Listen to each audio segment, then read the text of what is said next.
Hello, everybody. Yes, it's the mighty Psycho, otherwise known around this time of the year as Ho Ho Ho VC Santa, bitches. That's right. And and welcome everyone to Wednesday Night Worn Out. Now I know maybe some people are saying, and maybe if you're not saying, you're gonna find out what's going on here. Unfortunately, I somehow screwed up my knee.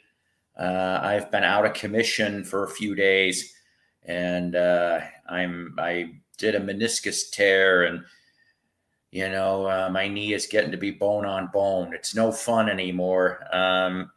In fact, they're already talking about total knee replacement, probably maybe January, February. Yay! What a way to do 2023, but to go off and have a total knee replacement. Now, haven't said it yet. Welcome to Psykos Platters, always powered by coffee each and every time. In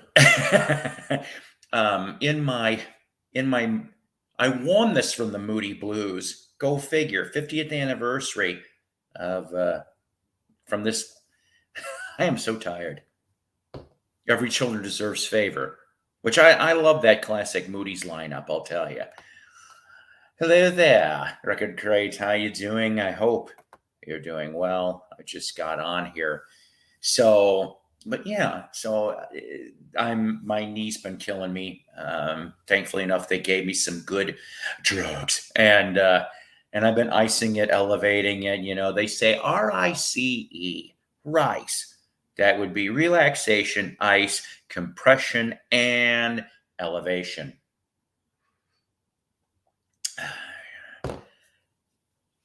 I have one picture disc in my library. Can I enter your contest? Yes, you can, because I'm going to tell you something. I feel stupid. I'm going to go off and I'll just say this. I'll say this now, okay? I feel stupid. I really honestly thought that even some of my subscribers, some of my viewers had at least 3 picture discs in their collection. And I know, I guess I'm a moron. I really kind of thought, being that, most collections, you would have had some.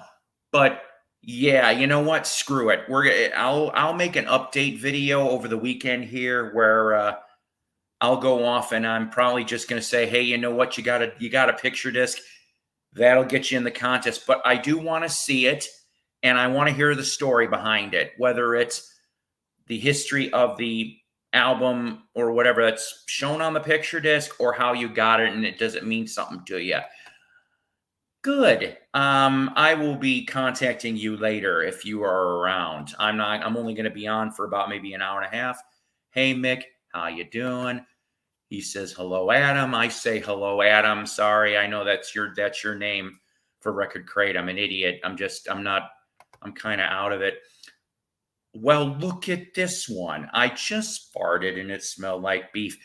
Beets smelling like something else.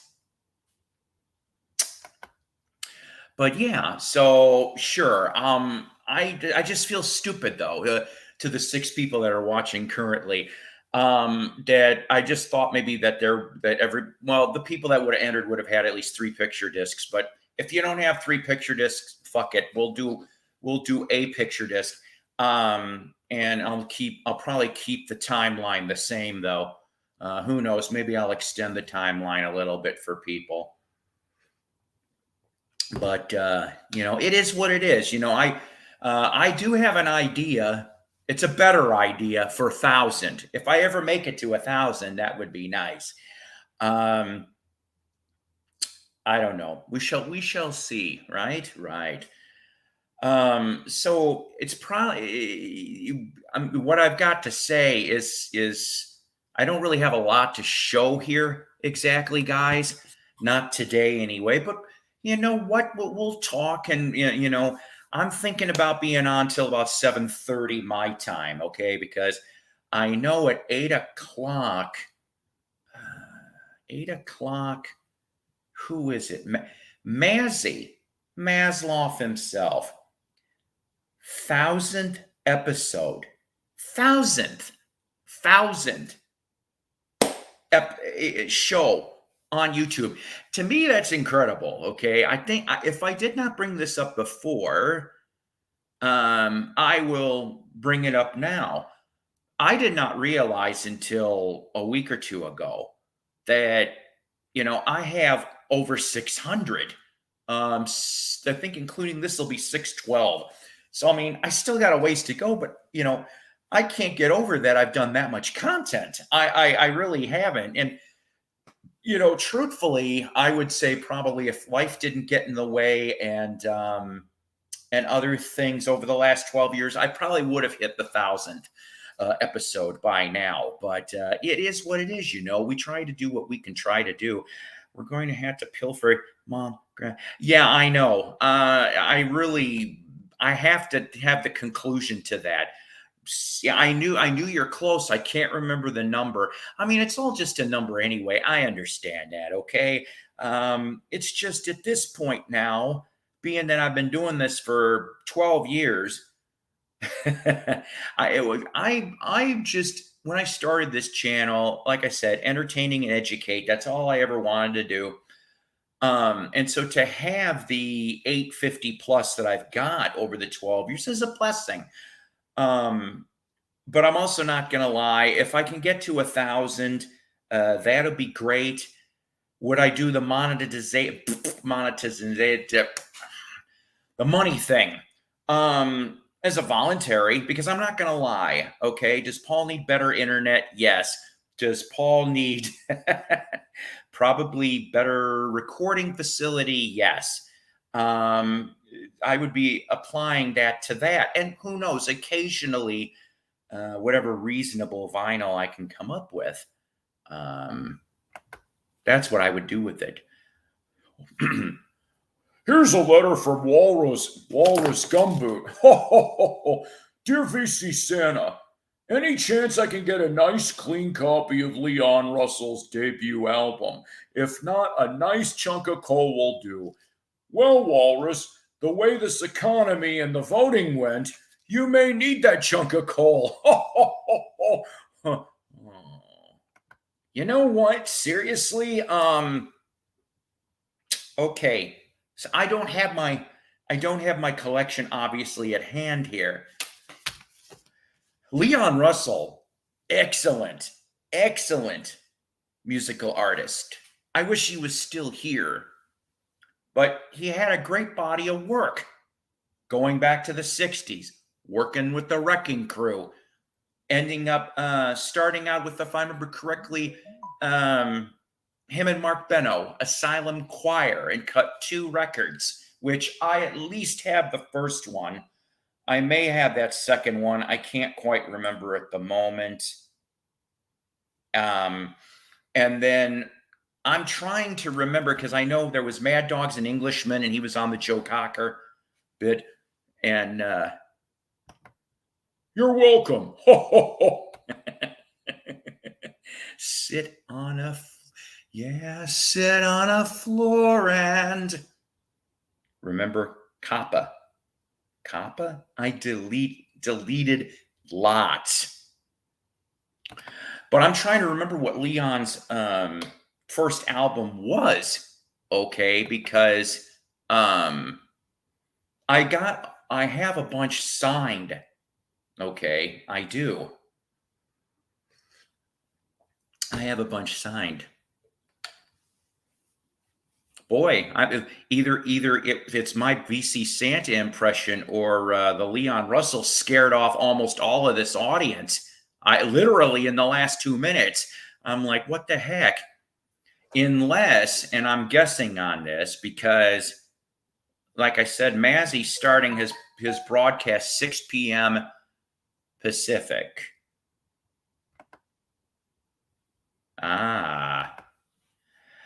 Leon's the greatest. He was Elton John's piano hero. Check out the interview that Elton did with Howard Stern.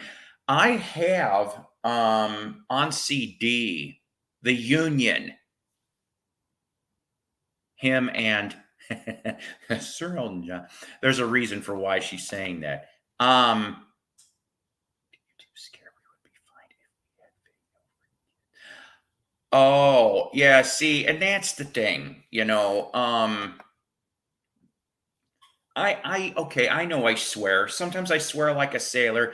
Sometimes it's very little swearing.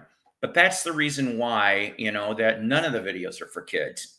Because of that, because of the adult or at least the PG to borderline R nature sometimes these broadcasts get to be. It's all there is to it on that. But yes, I think Leon was excellent. I was so glad to have seen him live twice. And it was both at the same venue, too, the Woodstock Opera House in Woodstock, Illinois. If you are ever in Northwest Illinois, go see a play or a concert, even classical music in this venue. The acoustics are really nice. It's an old 1800s opera house. And it's just, for the condition he was in, because this was after the brain surgery and after the heart attack, because I think he had a heart attack, he still did great. He was off on the side of the stage. His daughter, I think, was with him too, singing. And that's it. Okay. I do have that. I do have that signed, if I remember correctly. That's the one nice thing about Leon was that he would, but when the health thing started, you couldn't meet him face to face. Okay. The truth is that he had to start using a rascal scooter those last couple tours because I saw it. I saw it in this designated parking area, and that's what he used to get to the stage, actually.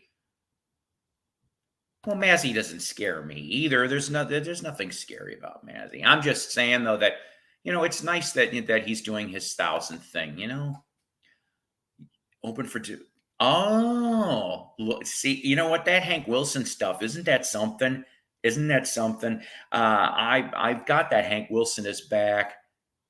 And yeah. Oh, yeah. Like I said, I really don't have a lot to show.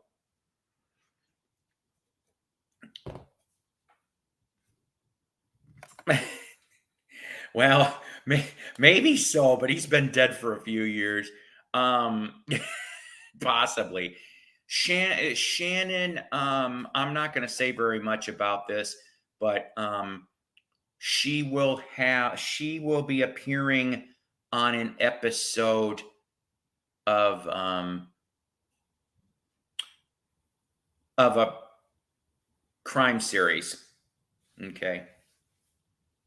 Next year, probably. I'll just say that much. New subs, Malaya Journey. I hope I'm pronouncing that right. MALEA JRNY, Malaya Journey. And Jim at Record Collectors News. Awesome individual. The new issue is out already, actually. And it's got the Beatles on the cover. Why is the Beatles on the cover? Why is the Beatles on Goldmine? Yes, look at these guys. This shot taken from a 1966 Top of the Pops appearance. That's right. Yeah, see, there you go. So I have a major announcement to make, ladies and gentlemen. With all the Revolver brouhaha, I got mine. Would you like to see my revolver? That would get you arrested in some states. Would you like to see my revolver? Well, here's my revolver. See, I got you on that one because I ain't paying for that shit. I'm not, okay? Here's the front, here's your back. This is an OG stereo Capital. Yeah, I've had this. Yeah, you want to know how much I paid for this? $5 back in the day. $5 for a stereo. I I may have a mono actually sitting in my collection, but I thought since I saw this, I'd be a smartass and show you my revolver, ladies and gentlemen. You know, I really have always liked this album, and I will say that I think that yes, it's a transition. It's a transition album, okay? Rubber Soul was like the first step into the transition, okay, and then Revolver ends up being the deeper dive into your psychedelic, into your other stuff. But I mean, let's face it, we'll bring this up again. We got Taxman. What a way to start off. Love Taxman. Black Oak, Arkansas, actually. Yeah, Jim Dander to the rescue. With him and his washboard as some, actually do a decent cover of this from 1975. Yeah, they do. Go look for that. Eleanor Rigby, of course. Nice, poignant, yet gloom and doom. That was only the way the Beatles can do it. Of course, Love You Too, one of George's. Here, there, and everywhere. Of course, Yellow Submarine. Now, I'll admit, I do like John's take. I did hear that one, but I'm so glad Ringo got that one. And of course, the song that was partially sparked by a conversation with Peter Fonda. She said, I know what it's like to be dead. And then, of course, Good Day Sunshine, For No One, I Want to Tell You, Gotta Get You Into My Life, which was Paul McCartney's love song about pot, which, of course, he still loves pot today. If he was in Canada, he could marry it. And ending off with Tomorrow Never Knows, with that wonderful sound through the rotating Leslie speaker to make it all trippy-like, so that if you were on acid,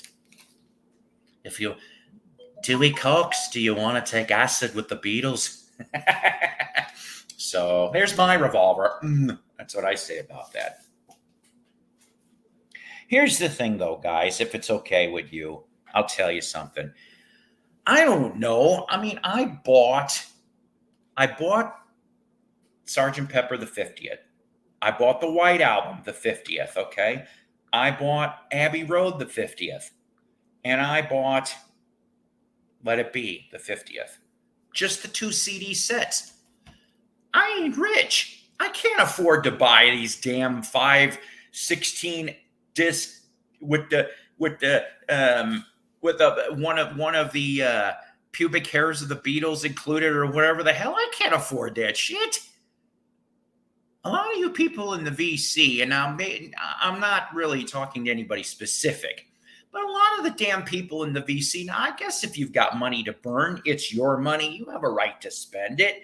But I'm like, shit, does it really need to be that much? Seriously, I know about inflation and the recession and all the other, and the COVID production lines stopping shit.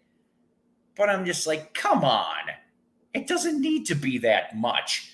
And the thing is, you know, I don't really care about backing tracks. Okay, I can understand, sure, you want if you are really into this and you want to hear the evolution of a song. Okay, but here's the thing. Okay, and this isn't just for the Beatles. This is pretty much for any group, okay? If I want to hear something different from what was recorded, fine.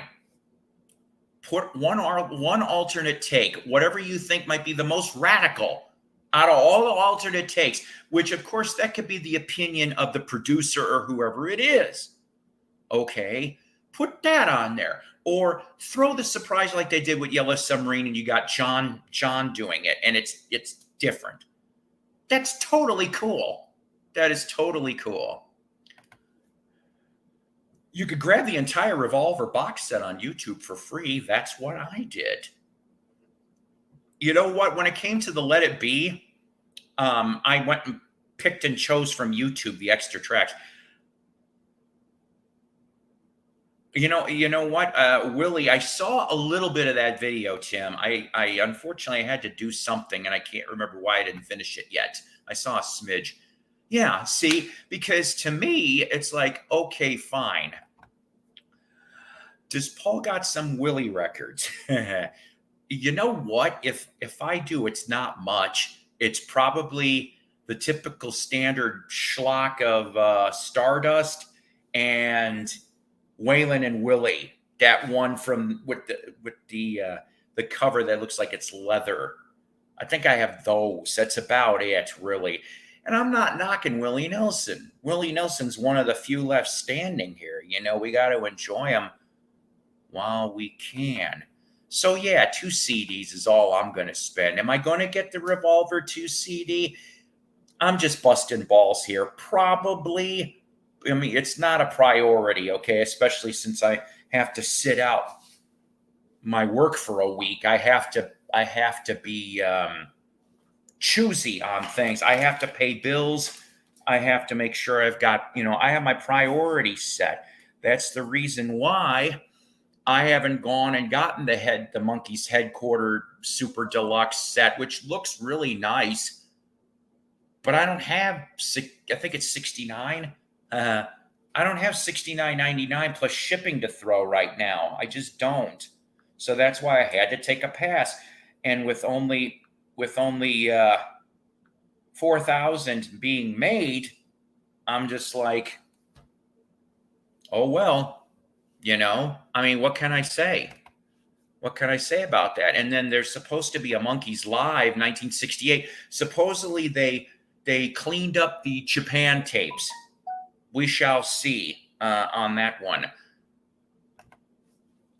Live at Budokan 84 coming out on Record Store Day. I'm excited for it. Well, I feel stupid, but who is live at Budokan 1984, please?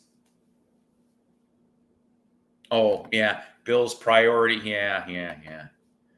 Let's see here.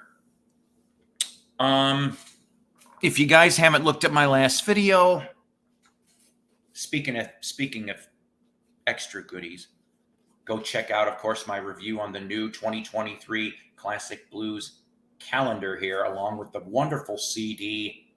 $29.95 plus shipping. 25 really cool goodies. Oh, Willie Nelson at Budokan. I didn't know he was over there, but I guess I shouldn't be surprised.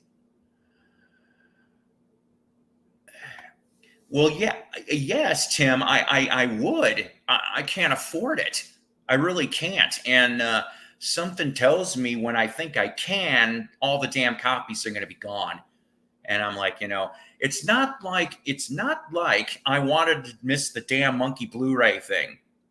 Okay, even when they found more in that warehouse, couldn't afford it. I know what I can do.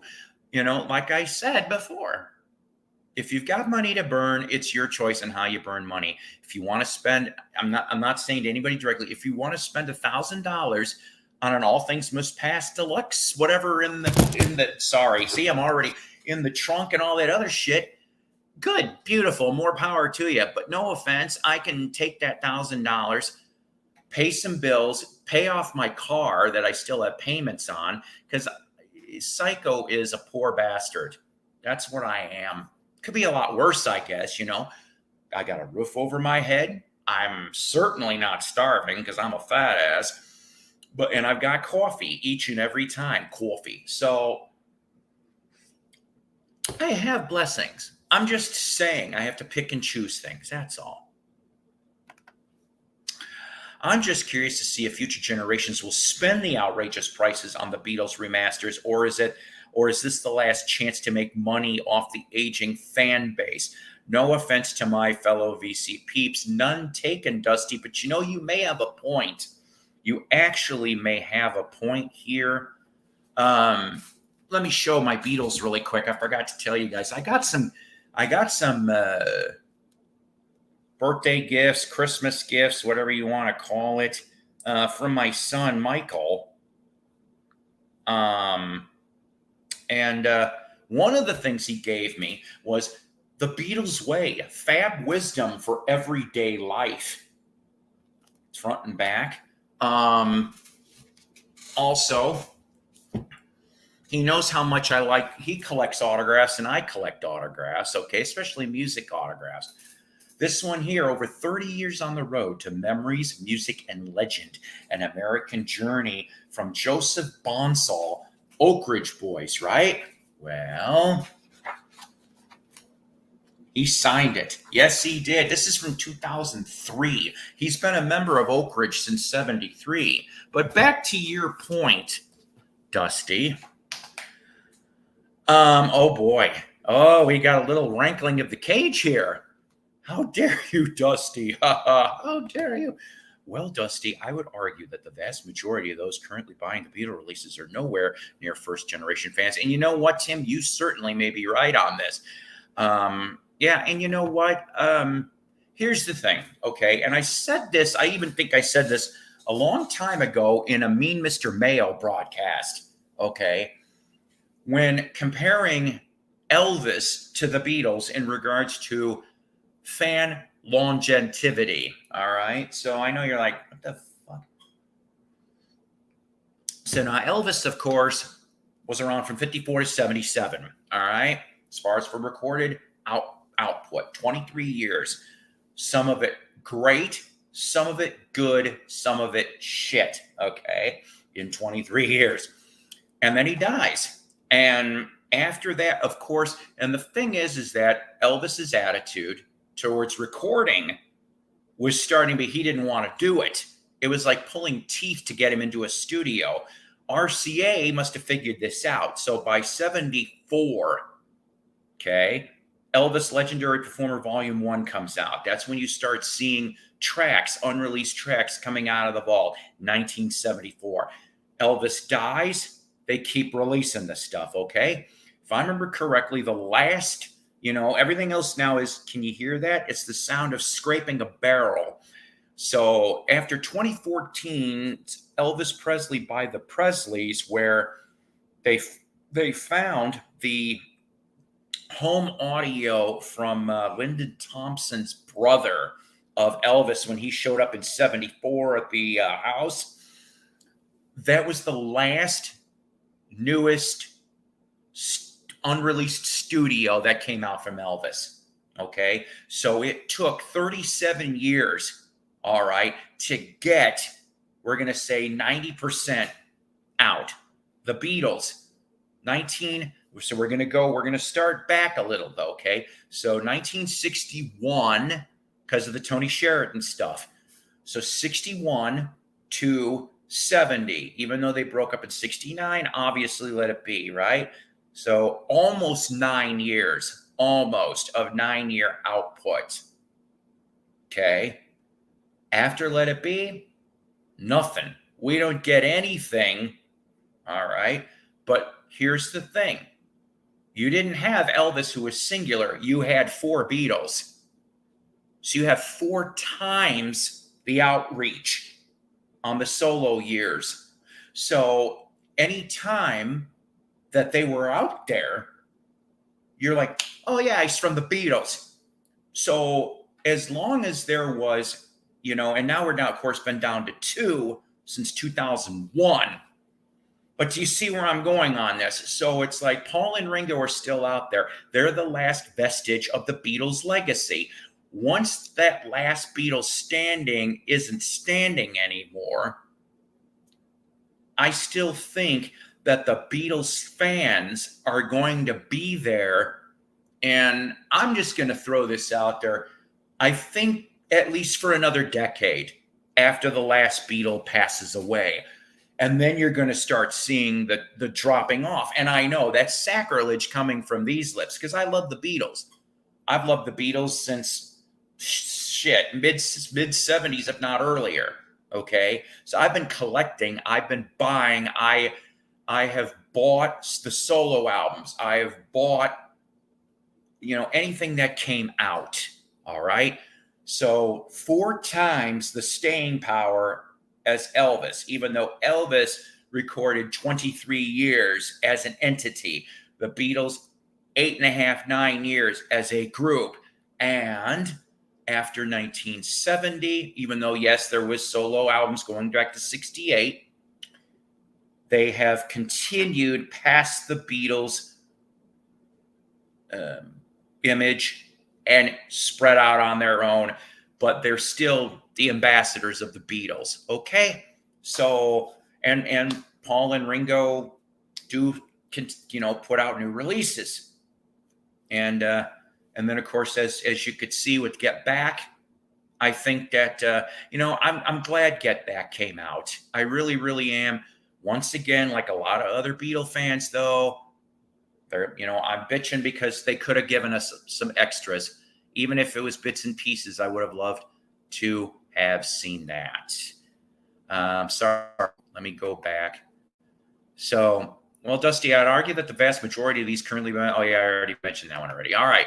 Then I know Tom wanted to do it wisely. Yes. Then, yes, in 1977, Elvis mysteriously stopped recording, but never stopped him from constantly. I know. Well, you can definitely, up till 1981, you could probably blame the Colonel and Elvis Presley Enterprises for that. I could see a major push if a new physical format comes out, maybe, because the Beatles are iconic and will be in demand. But new remasters and newly found outtakes, I don't know. Listen, I've said this before. I'll say it again. Hi, Donna. I do honestly think that there is enough for an anthology volume 4. Okay. I think that they do need to reissue those 3 anthologies. In the latter years, Elvis would spend 2 days in his studio at the Jungle Room and recorded up material for the next 3 albums in those 2 days. And I'll tell you something, that Elvis in Memphis, oh God, what an album. And even parts of Moody Blue were nice too. They were. Dusty, I was surprised that my niece is into the Beatles. It seems like they have appeal across space and time, but you may be right about the esoteric, expensive recordings.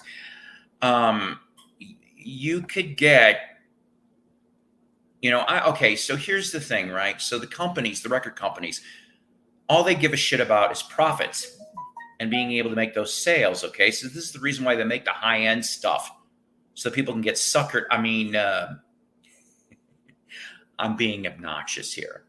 So they can get the biggest bang for the buck. But if they were smart, they would make I don't want to say budget priced, but I guess we'll go that way for a minute, okay? Like they do with the 2 CD editions. I don't know. I really would like to see how much it takes. Like, okay, for example, and I know we probably aren't going to see this. I really would like to see the budget for how much it cost to do this Revolver project. How much did it cost? And I don't know if I'm even talking about that 5-box set. I'm talking about how much money did it cost to get this package the way it was. I said package. So, do you understand what I'm saying? Because I want to see if the money that's being charged is justified for the costs that were made in embellishing the product and making it potential better quality. Interesting, the Beatles had 29 top 10 Billboard hits, and as solo artists, they also had 29 top 10 hits. You know what? Me too. But that just goes to show you, okay, that they were all important. They were all important. I mean, let's face it. If Ringo didn't come along, for example, your sound would not have been the same. Pete Best? No. Pete Best would... I do not see John, George, Paul, and Pete. No. Let's say Ringo couldn't do it, or they never met him, or Ringo's like, nah, I'm going to stay with Rory. Beatles never would have gotten far. So all the parts were important. And I want to say maybe Ringo was the glue.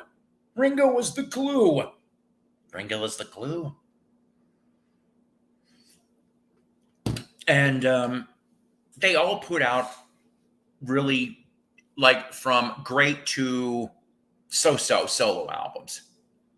Okay. I mean, to me, I would say probably as far like let's go one by one from it. I didn't plan on doing this, but let's do it anyway. So with John Lennon, okay, John Lennon. I would say from Live Peace in Toronto to Imagine, okay. That would be, and then I mean, I like Mind Games and Walls and Bridges, okay, but we're talking about creative zeniths. Maybe I could be wrong on this. Just bear with me. So that was John's really, really, really good period.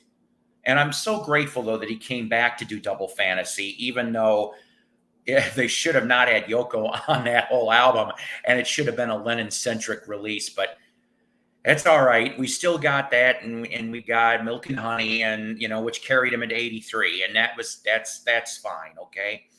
So Paul, right? Paul's first couple albums were all right. They weren't great though. Okay. Ram had its moments. Wildlife, not a big fan of Wildlife. Then you start going into Red Rose Speedway. Okay. So Red Rose, Band on the Run, Venus and Mars. Okay. Those three, to me, were maybe the epic of the 70s Wings creative powers. Okay. Anything after that, once again, you still got some really good stuff on all the other albums. I'm just talking about creative epochs. I'm probably saying that wrong, of these guys. Okay. So George, sure, he gets his electronic sound out of the way, his little Moog, gets to All Things Must Pass. He had such a backload of ideas. Boom, 3 albums. You know what? I'm going to tell you something. That's the best damn album he ever did. Seriously. Best damn album he ever did was All Things Must Pass. Seriously. In my opinion, that was the best damn album that he ever did. Now, saying that, I think Living in the Material World has got some decent stuff on it. Dark Horse, unfortunately, recorded in a not so good time for him. But there's 2 or 3 songs I like off of that. Then, okay, we're talking, you go to 33 1/3, all the way to Gone Troppo. There's maybe, in my opinion, 2 good songs, at least, maybe 3 on each of those albums. You get to Cloud 9, now you're talking. Now he's back in form. All right. Traveling Wilburys, the first one. Love that. It's like he got his second wind that little bit there. And then what? Then you got Live in Japan, which that was kind of a surprise for me even back then. And then you finish off with Brainwashed, which I like Brainwashed, okay? Even if it did take a good 10 to 15 years worth of tapes and then cull them together. Brainwashed was a good album to end off on. But like I said, George out of the starting gate, All Things Must Pass, boom. That was like the top creative on his end. Now Ringo's Ringo, right? I think truthfully, okay, Ringo's Ringo from 73, and then to a smaller extent, Goodnight Vienna from 74. That was his bit right there. That was his high end. Now, saying that, yes, he does go off and, Time Takes Time in 92. There's some excellent stuff. And yes, once again, I say that between Goodnight Vienna and Time Takes Time, there's maybe 1 to 2 good songs on each album. I actually like Stop and Smell the Roses. I like about half that album. But do you see what I'm saying? So I'm glad Ringo's still around. You know what you're getting when you're buying a Ringo album. You're not out there to get some very serious music. It's not going to happen. Ringo is party music. It's good time music, okay? So I know I blabbed a little longer than I should have, but do you understand where I'm going? So it's like every one of them had their peaks. So even though they're still putting out the product, all right, and remember, kids, McCartney 3, strong EP. So maybe his EP could be better than Ringo's last one. Oh, look what I did there. I'm just being a little shit today. The Beatles should have kept Jimmy Nickel. That might have invented punk. Jimmy Nickel was nervous and played way too fast. Huh. If only Jimmy Nickel had a pickle. Wonder where he went. Hey, Jeff. I would say if they weren't in the Beatles, their solo stuff would. Well, that's correct. You know what? I think you're right. You're absolutely right on that. Dead Wax, yes, Randy, and Jeff, and Jeffro, and Jed Clampett, and you can't. I know, and he does that intentionally. Because he wants more money. Because he's I don't know. So I don't. What's left? What is left? Seriously, what's left for the Beatles? We're going to be in 2023 coming up. What really is left for the Beatles? I still think that they should have done Get Back with the extra stuff, and I also think they should have remastered the Let It Be movie. Don't add extra things to the movie. Just that should have been part of a box set. Yeah, we'll call it a box set because I think it was worth being a box set. That one should have been a box set visually. Okay. But I mean, after that, and the Anthology 4, if they would do it, and we're talking about the stuff that was found in the attics and the Live 66 Memphis and the Live 64 Hong Kong with Jimmy Nickel. The tape exists. I'm told Apple owns it. So yes, some of it would be live stuff, but it'd be stuff you never heard. So, I mean, after that, is that it? I think so. So, unless the powers that be can be creative past that point, because, I mean, we're not going to keep going backwards here, are we? And go, here's the Rubber Soul Deluxe. Here's the, I'm like, Magical Mystery. No, okay? I can only do so much. I have got a majority of original vinyl. Majority. I think I at least have all the CDs, even if they are new or going back to I think 1987. I think they started in the US. I could be wrong on that. But I have some going back to 87. I even have some Parlophone, CDs going back to that time period. I'm like, I don't really need to get any more. I just don't. Let's see. All this talk about the Beatles. I mean, am I wrong? Tell me in the comments, because I think we're almost exhausted in the resources. The only things that you're going to have left, starting in 2023, Beatle related, is the solo stuff. And I noticed, speaking of, and maybe somebody can chime in the comments here, was there ever really an official sometime at New York City Deluxe that was supposed to have happened between now and the end of the year? And obviously it seems like it's not happening now,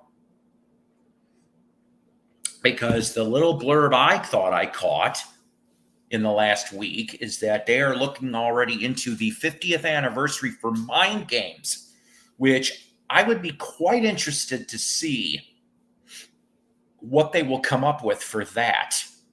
Like I said, I think Mind Games, Walls and Bridges. All right. I know there's some leftover stuff for Rock and Roll. I've heard the outtakes. Well, thank you, Randy. That's because I decided to be lazy for the rest of the year. I'm VC Santa. Ho, ho, ho, ho, motherfuckers. But yeah, I mean, so I think the rest of it's going to start being solo output. And yes, I am one of those ones that really wants that London Town Back to the Egg Deluxe, because I like those albums. I like Back to the Egg. When that came out in 79, and I hurried and got that single, Getting Closer. I'm getting closer, my salamander. But I love that damn song because the energy behind it. I'm like, that band, that form of Wings should have made more records. And because of Paul and Linda's stupidity in Japan, that's what killed it. And I'm just like, damn it. I think Wings would have survived at least. I mean, and yes, okay, I know you guys are going out there. Well, some of the tracks on Tug of War and Pipes of Peace. Yes, I know that. But I think they could have survived another couple of years. I would have loved to have heard it. Honest to God, I think with the whole Denny Lane, Lawrence Juber, Steve Holley, that core, I would have loved to have heard it. I think there could have been another excellent record just to hear the Wings go into the 80s, really, just to see what would happen. If they can make the other earlier stuff sound as good as the new Revolver, and they can, if they will, and they should. The Revolver remix is amazing. And like I said, Tim, maybe VC Santa might get it for Christmas. That's not a hint. Or is it? How about that Monkey Headquarters said? Ho, ho, ho, VC. Times are hard now, guys. This holiday season's going to be rough. Just the way your mother liked it, Trebek. I'm pretty sure that the Zappa camp is holding up some time. You might be right on that. I forgot that Zappa was, of course, involved in that. Zappa, my God, the Zappa estate. They keep putting out more stuff after more stuff. I think the last thing I saw was the Erie PA shows, right? Over 74, 75, 76. Zappa did a lot of damn shows, I'll tell you that. I don't think there's a guy for you. He's been dead since 93. And yet here we are almost 30 years later. And we still have Zappa stuff coming out. Jim, I just went off and did a shout out on you a little earlier in the episode today. Once again, guys, ladies and gentlemen, Jim from Record Collector News, based out of California. If you live up on that lovely West Coast, the crazy state of California, and you go to a record store or anywhere else for the like, go get the Record Collector News. I would gladly show the Elton issue. I think I truthfully I read the Elton issue. Great issue, Jim. Cannot wait to see. I think you put Beatles on the cover for November. Somebody showed it in the VC. I don't remember. Can't wait to see that Beatles issue and whatever other one's coming up, Jim, on Record Collector News. Go check him out on Facebook and online. Yes, indeedy duty. So yeah, I got a Peter Brady moment for there. When it's time to change. So yeah, I think, like I said, we'll get the Mind Games. Let's see. McCartney already did the Red Rose. Maybe a Harrison, Living in the Material World. I think we deserve a deluxe treatment on that, if there is anything to put out there. That would be nice. And I know that they've done, of course, way back in the day, they did the Ringo with the extra tracks. But I could have sworn I read somewhere a few years ago that there might be a couple songs that didn't quite make it anywhere. Don't get that excited. I heard 2 or 3 songs at the most. So if they found them, that would be nice. Clean up the Ringo release and sure, I'd get it. Yes, Tim, I'm glad you brought that up. I did see that literally this afternoon. I'm not going to get it, but, I mean, some people may go and grab for that. There's no problem on that. Here I'm so stupid. I've been on here almost 50 minutes and I didn't even do this yet. In case anybody is bored, I'll drop a link.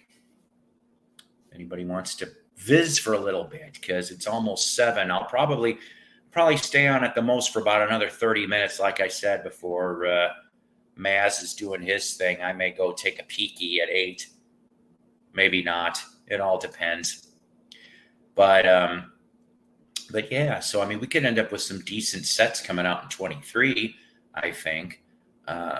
Going off, and I also wouldn't put past Apple to re-release the red and the blue sets. Um, I remember when those sets came out. Now, I didn't buy them brand new, okay, because I know that the price on those things wasn't exactly cheap for a 6-year-old kid. I mean, I do remember my Woolworths carrying them, and I used to have a Woolworths for a few years, and I remember seeing them, um, brand new. But I always thought those were neat sets, and how they split them up, into the phases. I always wanted to get the colored vinyl. I think the German pressings was the ones I would love to find for both of them. The red for the red, and the blue for the blue. I would love to find those German issues from I think it was '78. They came out on colored vinyl, if I remember correctly. But I mean, those were nice sets for what they were. And of course, the backstory to that is that Nite. I heard there was TV ads and stuff, but it had to do with a bootleg that was called Alpha Omega. And if I remember right, it was 4 albums. I could be wrong on this, but supposedly there was even television commercials for this bootleg. Can you imagine that? I've never seen one, but I think that'd be kind of funny. But, if you're talking back in '73, 3 years out from the Beatles' legacy, and you're like, there's no new product, of course people are going to go gobble it up. And that's when Apple went, and hurried up and did it. See, there you go. In '75, I was 8 in '75. I want to say probably mid '70s. I don't know about '75. I know that, like, all right, I started heavily playing the Beatles around '78, '79. Well, I didn't have very many friends in junior high, but they all thought I was strange because I was listening to Beatles music. And if I knew the words "Go fuck yourself" back then, I would have used them. But I mean, I listened to the top 40 and had other stuff. It's just I really dug the Beatles. I dug them heavily. 78 to 82, 83, I think. Yeah. For like 5 years, I was like, boom, boom, boom, boom, boom, boom, boom. I was buying all kinds of stuff. I missed my first collection. Oh, the Beatles stuff I had in that first collection, people. But I collected other things too, for God's sakes. I think I also ended up buying the Monkees albums too in tandem. Yeah, you knew the Monkees were going to get thrown in here somewhere. You know it. But and I mean, I also was listening to Elvis I started listening to Elvis, I think it was like '76. That's when I started. It's so weird too that I would get into these guys a year before they would die. Like I said, Elvis, being dead in '77, and John getting killed in '80. And here I am the year before grabbing up what I can for all this stuff. You know what I'm saying? So I don't know, guys. We collect what we collect because we love what we love. Oh, you know what? I had some this was just random stuff that I had. But you know what? Greg Philbin from REO, I know it was about 2 weeks ago, rest in peace. But, I collect, because I'm from Chicagoland, I collect a lot of Chicago area bands, okay? Here's the front, here's the back. Now, doesn't Terry Luttrell here look a little like Sven Gulli? You just put a top hat on him, and I've been watching a lot of Sven bits lately, by the way. Old stuff, '70s stuff. It's hilarious. So this is pretty much your basic. But here's Greg Philbin. Okay, so he'd be around from 1969 to 1977, and he would be gone before. If you can tune a piano, you can tune a fish. But I'll show you two here, if I remember correctly. Yep, original. Beautiful. There's minor itsy bitsy hair scratches, hairline, not much. So maybe a Vici copy of this. And You know, I love that. I do like this. Gypsy Woman's great. 157 Riverside is the key piece here. Just fun stuff. Fun stuff. This is the stuff to explore. Okay, in my opinion, and yes, even with the Michael Murphy years. Okay, start out with this so you can catch the Terry Luttrell thing before he goes to Star Castle. So you catch here and you just keep going. Okay, all the way to about Wheels Are Turning in '84. That was pretty much so 71 to 84. And when Gary Richrath pretty much got eased out of the damn band in '90, that was the death knell for REO, in my opinion, because it's like Gary was the soul of that damn band, not Cronin. And I'm not trying to knock Kevin Cronin. I do like, like High Infidelity is one of my favorite albums, believe it or not. But I also like Nine Lives, but catching, I'm sorry here, hang on. Catching, even, I'm sorry, but I do like Riding the Storm Out, but I would rather hear Michael Murphy's version than Kevin Cronin's because they overplayed that thing. And then here's something a little goofy that I tripped up on, and I figured I would show you this. Hey, Snap, Crack, Pop. He's got a Hey, Paul, how are you? podcast. It even works great in milk. I came on because you're talking about these. It took me forever to come on, but I wanted to show. Sorry. Yes. And I have a video about this actually from a few months ago. Let me make you big. Hang on. Is that the Alpha Omega? Beatles Alpha to Omega. It's a 4-record set. It was advertised on television. It would have charted if it was a legitimate album. It sold enough to have charted. And it sold well enough. It sold well enough that there's a volume 2, which is another 4-record set. What? I didn't know that.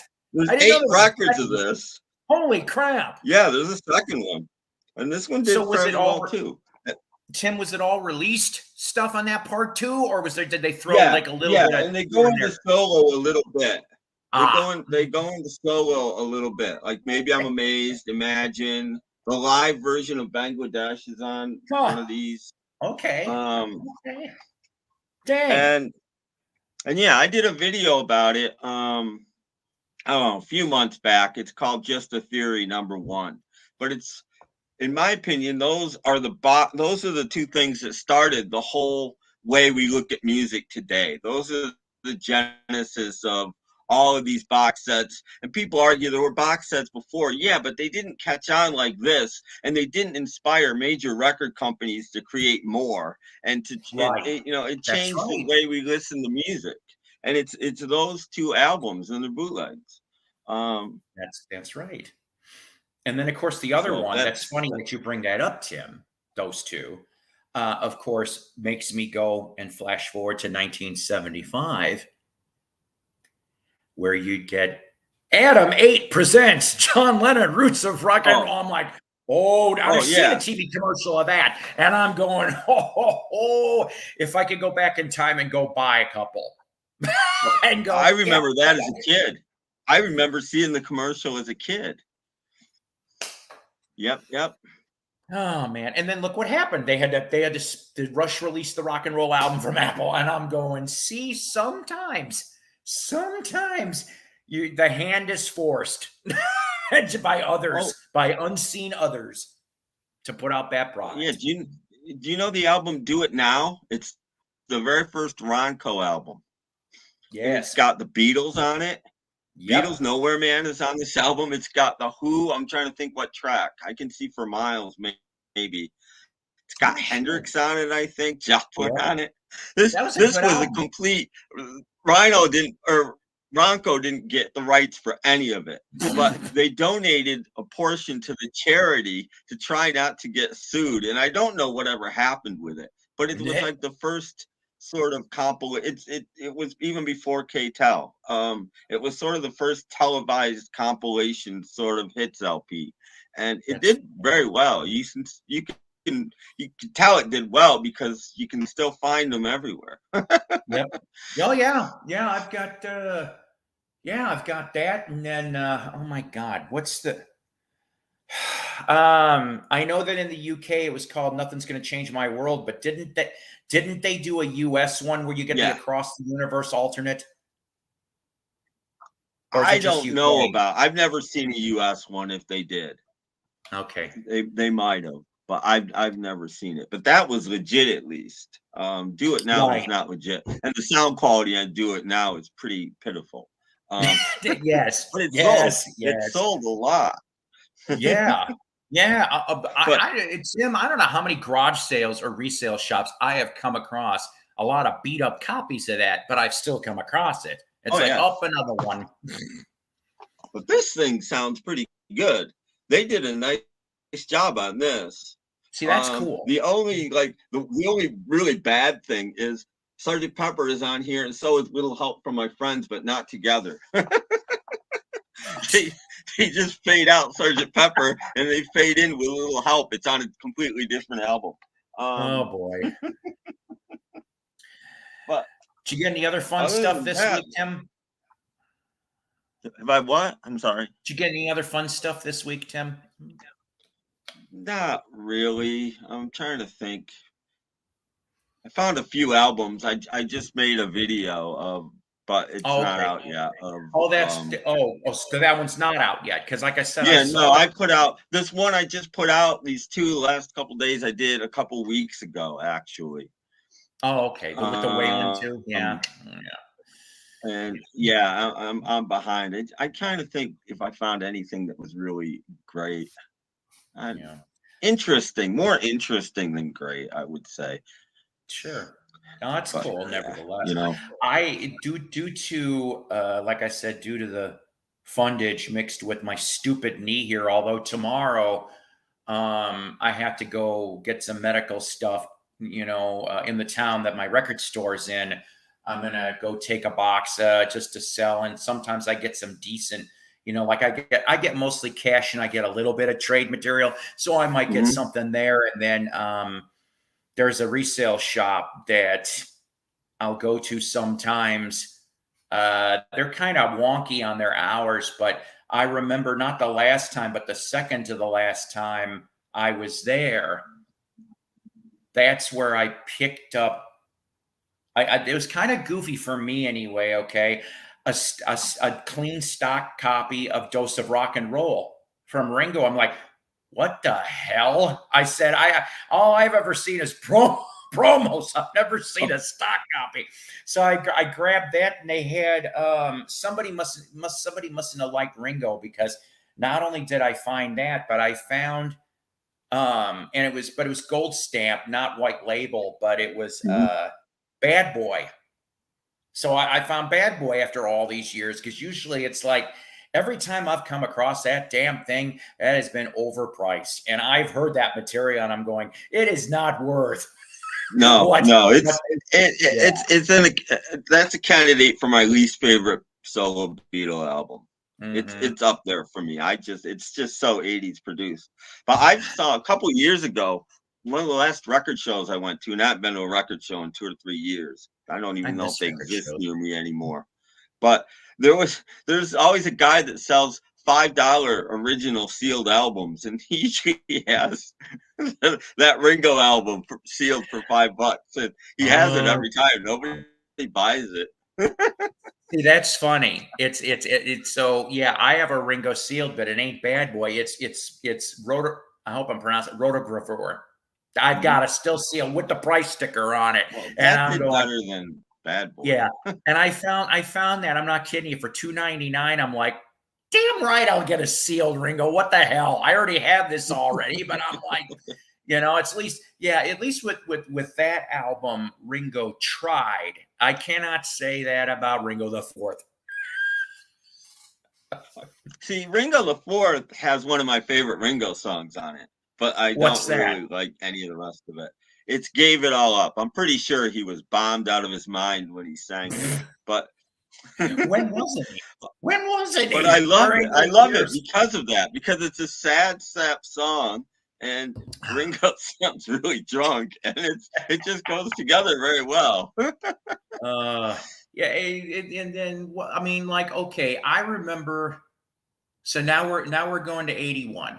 So when the MTV music video for Rack My Brain came out, and I'm like, hey, I like this.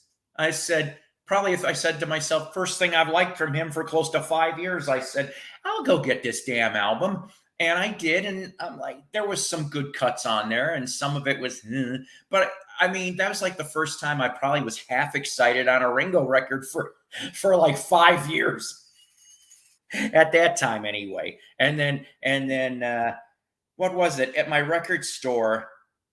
God, I picked this up in the late 80s. The old wave. I got a Canadian Yeah, RCA. yeah. And I'm like, Well, huh, it's going couldn't to be couldn't even get Canadian an or American German. contract. No, it's going to be Canadian or German. That's about all there is.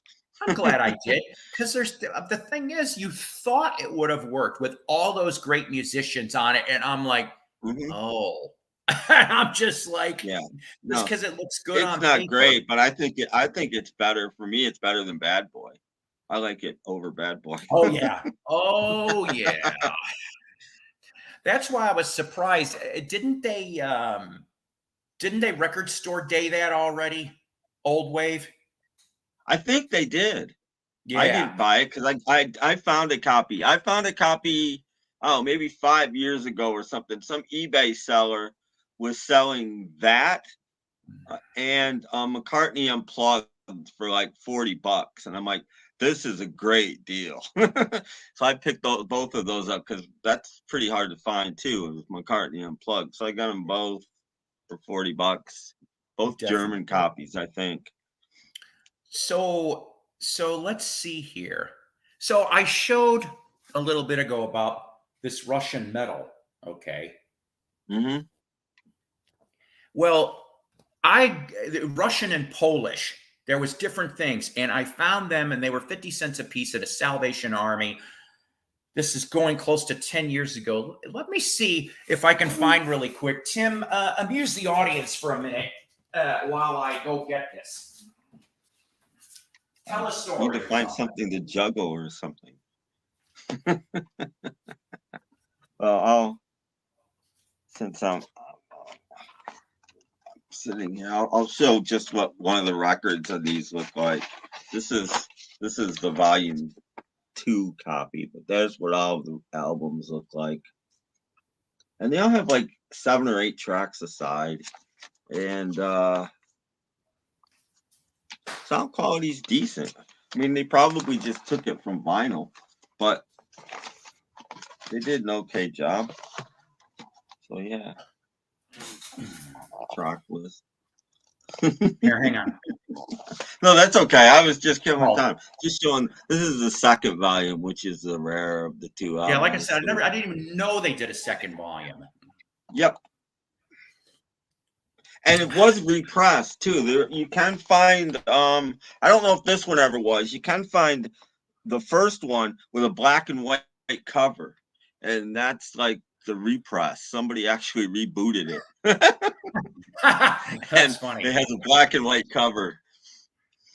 So, in the middle of this box of Russian Polish records, and by the way, half of that box was really polka music. Okay. So, in the middle of this box,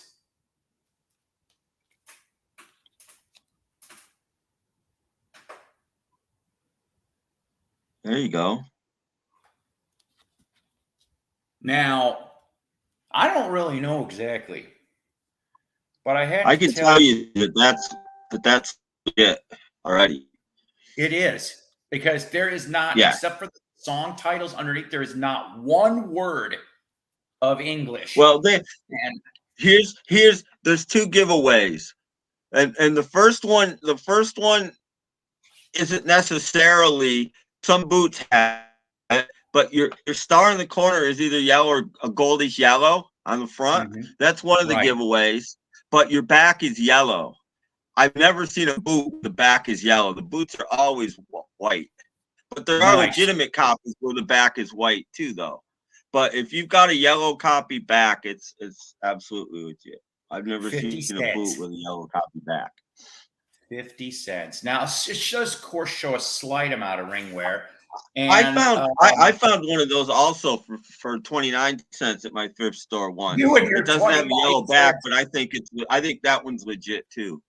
And it's minty. No, but it's But not been played. that's a first press. With the yellow back is going to be a first press. It went white after that. So, but yeah, in all of these polka records, I find that, and I'm like, and as soon as I'm like, ooh, what the hell did I find here? And I'm just like, come to Papa, you're coming home with me. And I told my friend he's my buddy Doug, who's collected 10 years more than me. And when he saw, he like, I was just at that day. I'm like, well, you didn't come quick enough. I said, because he's like, son of a, but that's the thing about thrift stores. And whenever I do a thrift store video, I get this comment from somebody in every single one. I gave up on my thrift store because they never have anything. Well, if your thrift store stocks records at all, at some point in time they have something. I guarantee it. You just have to be lucky enough to be there at the right time. So you have to go more than once every couple of months and expect to walk in and find something. You know, that's right. Try to go like 3 times a week. Because if I don't, I'm not going to find anything, you know. Right. Just the way it is. Right. I call it the circuit. There's like about 8 to 10 resale shops within a okay driving distance. And I would at least once a week minimum, I would hit them all either the same day, different day, didn't matter. At least once a day. Sometimes I could try for twice, depending on my time factor. Especially when I worked overnights, I had a little bit more time on my hands, you know. And I would rather be there the minute the damn doors open, because that's where I had the most fun. It's like, oh, you just put these out here. These weren't here a couple of days ago. And I'm like, see, my thrift store stocks during the day. So going first thing in the morning isn't helpful at all because it's going to look just like it did yesterday. Mine stopped. In fact, I was there today and mine was still stocking at like 4 o'clock in the afternoon and they close at 5. You know, so they're still putting new stuff, and that's what they do. So it's just luck. You just have to be there at the right time. I was there, one of my big hauls recently, I was there, and nothing had changed, right? And all of a sudden they wheel out this huge cart of records. And I'm like, oh my wow. God. I mean, the flatbed with 3 stacks that are like 2 feet high, each stack. And I'm just like, okay. But it just the stuff on top was just crap. So I almost didn't even look at it. And then they put it all in milk crates. That's what they do. That they stuck it all in milk crates. And I'm about to leave, and I look over, and the first album I see in the very first milk crate sticking out is Wings London Town. I'm like, ooh, maybe I better go take a look at these. And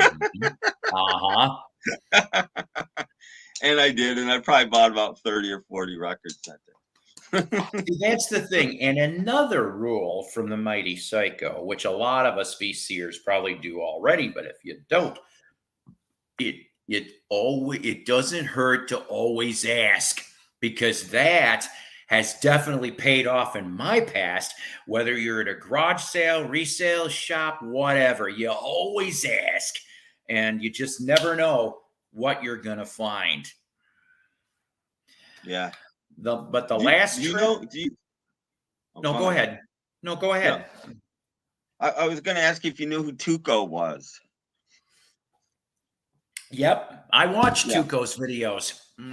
Tuco did a video like a week ago or something like that where he asked, and the guy's like, "Do I have records?" And he's like, "I got like 2,000 records." And I saw that one. I was just like, "What the?" But see, the other thing is, like, when I like it when people do these videos, okay, and they buy the stuff. or they're flipping through. I actually like when people do the flip throughs Mhm. because either I'm doing one of two things. Either it's, holy shit, why are you passing this up? No, no, no, no, no, no, no, no, because Oh, you're like yeah. they're Oh, gonna yeah. hear All you. the time. And number two is, got it, got it. I Yeah. only would have Yeah, I bought do that half of too. this. But Got it. But the things Oh, I see people or think I see people, you ever think you see something and then you have to go back and watch it again and freeze frame it to see if you think what you saw what you actually mm-hmm, saw? I thought I saw mm-hmm. Tuco. This was a couple months ago. It didn't turn out to be it, but I thought Tuco passed went flipping past the Or album from the guy from Moby Grape. I thought he The passed Skip's that up, and fence. that's like a $300 record. Oh, I'm like, but it wasn't, oh. but it looked like it. I was like, oh my God. Skyline will be great. I'm not a mega fan or nothing, but if I would love to find that damn album. I mean, let's face it, Skip had history, all right. Start out with Harry, Yeah. jump to Moby, jump to well his own little world, and made one of the very unexpected left turn best damn albums of the early 70s. Yep. Yeah. God, what was it? Oh man, Harry had him on. One of the guys from that lived near Harry, and I threw some comment or two at him. Oh God, what's his name? That's gonna drive me nuts now. He's still alive though. This was like within the last year. He had somebody perform. He was playing guitar in his room. I'm like, what the hell? I said, must be now that's some cool stuff. But yeah, Wow. that would have been something. I'll tell you that. God, I mean, like I said, I find goofy stuff left and right, but as far as for a grail, not albums, 45s. Oh my Hmm. God. I remember that Salvation Army that I just showed that stuff from. So they move into a bigger location and they're still there too.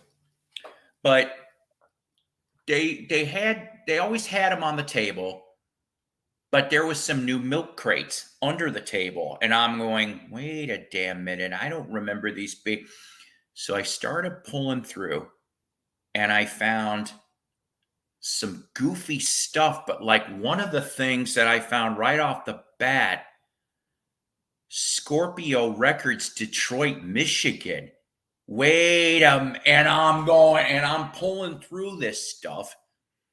I found a little cachet of Northern Soul. That's what the hell I found. And it turned out that Scorpio 45, in the condition it was in, around 250. I'm going, that's not. And the guy, I don't remember his name right now. The guy wrote and engineered for 60s Motown. This was a 60s release, like a late 60s release. And I'm like going, what the hell? And then just finding other goofy stuff. Like there was this 45 from somebody named Dana Valerie. That was the name. And it was a Simon and Garfunkel album cut. Simon's on it. He's doing background. I didn't know this. Wow. But the way that she takes the tune, she takes and turns it into Northern Soul. I mean, I'm just sitting there going, whoa. I'm like, what the hell? I'm like, why wasn't this a hit? And then the only ones that I found a small amount of Psych was in these milk crates. And I'm going, and so when I found, like, I can remember seeing this white label 45, the Mercury, Zachary Fax. I'm going, I shouldn't even know who the hell. And I'm going, you're shitting me. I go one side beautiful, the other side, I'm like, son of a bitch. I said, I can't do nothing with this. Nothing. And I'm like, why would you do that to this wonderful Psych 45? Why? It's just like, I don't know if you Well, heard my if it's story, Tim, about the whole Beatle Frank Ifield thing I told Mayo last week. up in South Central Missouri. I'm in South Central Missouri in one of my honey holes, and this guy gets records on occasion. He told me 5,000 records he still needs to process. I'm going, oh, but he brings out this stuff and he shows me the Beatles and Frank Ifield on VJ. It's the old man cover, the old man painting. Hmm. Okay, so Yeah, version yeah, yeah, two, if I remember right. yeah. Beatles portraits one. So I go take a look at the damn thing. Cover's great looking. Cover's great looking. He wanted $80 for this thing. Of course, that's not what I would have paid because he cuts me deals and Yeah. such from time to time. But that's what he said. But it said damaged. And I'm like, damaged? I said, well, let's see, not on the cover. I said, this one side looks okay. It's not great. I flip it over. I'm like, ah, oh, son of a bitch. And it's like screwdriver. I'm going, what the holy hell? And it was a black label VJ. So VJ black. Yeah. And all of it was above the spindle Hmm. hole. I'm going, well, this was an original. I said, too bad somebody fucked it up. I said, it's not. I said to my friend, I said, I hate to tell you this. You're not going to get $80 for that. I said, I go, and me, Mr. Beetle Collector, who loves this kind of stuff, this is only the second time in 43 years of collecting I have held a copy of this in my hands. I did hold a first version with the Beatle portrait, and it was in a hell of a lot better condition. And I couldn't even afford that back in 1980. And I'm just sitting here and I'm like, dude, I'm like, even for $20, I said it would only be for the cover. I said, I can't do Yeah. anything with this. This would be filler copy. I'm just like, I was like, and I found that Beatles, the Butcher, that I finally got to see it a lot closer, and somebody really screwed this up. They cut it. And I'm like, I don't know why they trimmed it. It was so bad. I'm like, I wouldn't touch it with a 10-foot pole. No. And it was a second state was what it was. Done okay. Wasn't great, wasn't perfect, but I'm like, it would have been nice if it wasn't clipped. Yeah, third state is if they peeled it. Oh, I'm sorry. Well, wait a minute. First state if is never had anything over it, no paste over. Bought it the day it came out. Second state is paste over. Third state is they peeled it. My bad. So yeah, so the third. Just for anybody out there listening that wants to know this sort of stuff. Let's see here. I don't. Oh, look, I haven't seen Joe in forever, so he isn't dead. What's up, Snapper Blue? Well, it's always good to see him too. What the heck? Hey, Flash Gordon's here too. Flash. But yes, knowledge that, that's the thing about this hobby. We all have our little expertises in our own little niches in regards to the VC. Yep. But this is a never-ending hobby, and you never can stop learning. And that's nice. Yep. Because once you think you know it all, or once you've got everything that you wanted, you're not really done. You just go into another subset. Yeah, there's always more. There's always, you don't know everything. You don't know,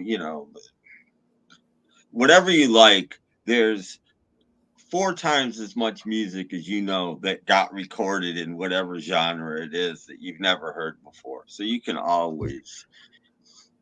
Exactly. And I don't know about you, but I've said this before, and that Skip, who owned Full Circle Records from 1979 to 2004 in Crystal Lake, Illinois, he taught me a lot to expand my musical universe.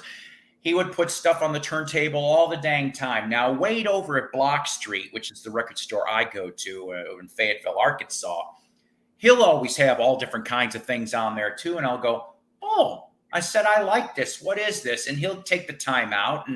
And I remember that's how I like one of the recent ones that I liked was he played Gene Clark's No Other, which I'm like, that's on my want list now too.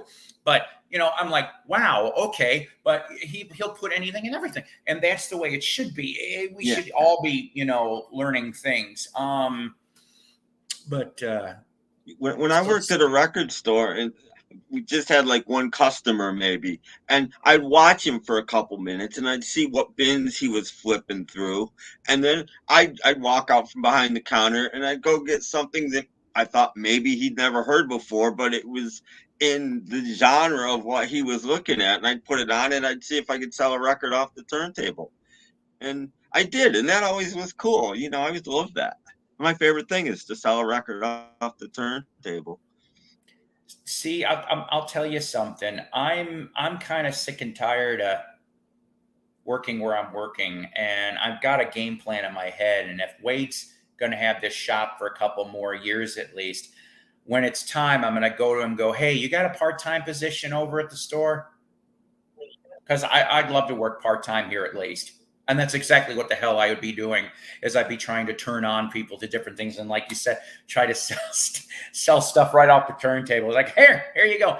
Now, that's funny, Paulina, because you know what? I used to collect 8-tracks too, but the only ones I collected was Beatles and Kiss for some reason. And then I ended up giving them to friends. But saying that, if I were to ever find the Ringo 8-track, of course I would snatch that up due to the extended 6 o'clock.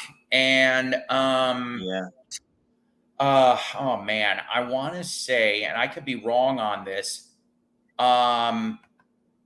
the 1 or 2 of the NES are quad 8 tracks, like probably mid-70s. Yeah, I would love to find those, but quad 8-track. Like I'll tell you one. Oh, there you go. And or again. Yeah. One of the 8-tracks that I found in that honey hole I was telling you about, and I'm like, I almost was going to go up and go, how much you want for this? But I wouldn't have done anything with it. Was an original 8-track of the Turtles Turtle Soup. Because I'm like, wait a minute. I have never seen this on an 8-track. I said, the only 8-tracks I ever found from them was Battle of the Bands.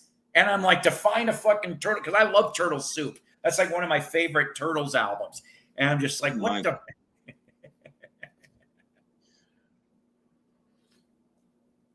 I rarely see 8-tracks anymore. A couple years ago, I would see them once in a while, but I rarely see them anywhere anymore. That's which what I is thought fine. I don't really want them. Yeah. Like one of the resale shops that in my circuit, I know that they, at least when I was there last, they had 50 different ones. Now, like I said, I'll check the rock ones, and like I said, if I miraculously found any quad 8-tracks, which I never have in the rock genre, of course I'd snap them up because I know there's a market for them. There is a market for that stuff. And I'm like, okay. I said, I go, to whomever. Oh, and looky, speaking of my magically saying 8-track, but I didn't say it 3 times into a mirror. It is. Look who's returned from the dead. What is up, dude? But the dead. Dude, I really did thought you slept with the fishes, Joe. I really did. No, we didn't hear you for a while. No pun intended. I had no idea you were so outspoken. I just found your channel. Come on. I've been here 12 years. I know. Well, you know what? Well, I knew that you were here, but I saw you on other people's streams and stuff. Yeah. Yeah. I just didn't think you had a channel for some reason. I just never clicked on your thing. And no, here's the weird thing. This is why I'm here. I noticed that you subscribed to my channel like 5 years ago. What was that about? I'm not sure what content I had. I mean, I was like a commenter on the vinyl community I don't know. I'm sorry. I was 5 years ago. I don't remember. I don't even remember. I don't remember 5 days ago. Exactly. So we got to get back to that because I just recently posted some content of me dealing with an animal living under my house. It has nothing to do with vinyl or music or anything like that, obviously. But and I was looking at like the people that were subscribed to me, and you were one of them. And I only have like 59 subscribers. I'm not like a YouTuber. I was a long time ago. Right. But it was fun. I was like, wait a minute, Psykos Platter. Well, what the? I was like, I know that guy. I clicked on you. It's you. And then I start watching your videos and I subscribe. Thank you. I had no idea that you were this knowledgeable and outspoken. I mean, you kind It's of the ADD in me. tighter lip on other streams.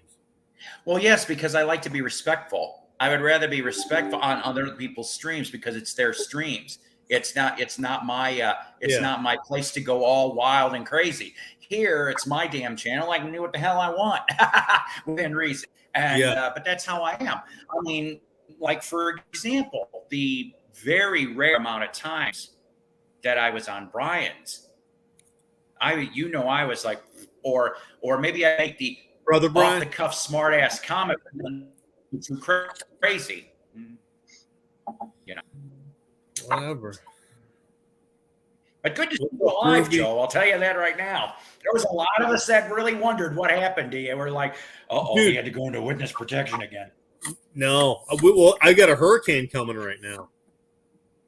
There's a hurricane that's going to miss me by about maybe the eye is going to miss us by maybe 100 miles or something like that. But we're about to start feeling it. So I'm sitting here. Not much. We got hammered by that last one, Ian. I was in a fucking hotel for a week. I didn't have any water or power or anything. It was a fucking mess. Wow, shit. Oh, hell's bells. So what have you been up to? Just working at my shop and boy, I'm sorry, I'm playing poker as well here. I'm gonna have to fold this hand. Well, you got to know when to hold them and when to fold them. Yeah. But yeah, just basically working. That's kind of what I do 6 days a week. I tried to hire somebody lately, and we got into like a political tiff, and he got so upset he left. And like before he even started, okay, I've got ace-10 suited here. We're gonna have to raise up this guy. So pardon me.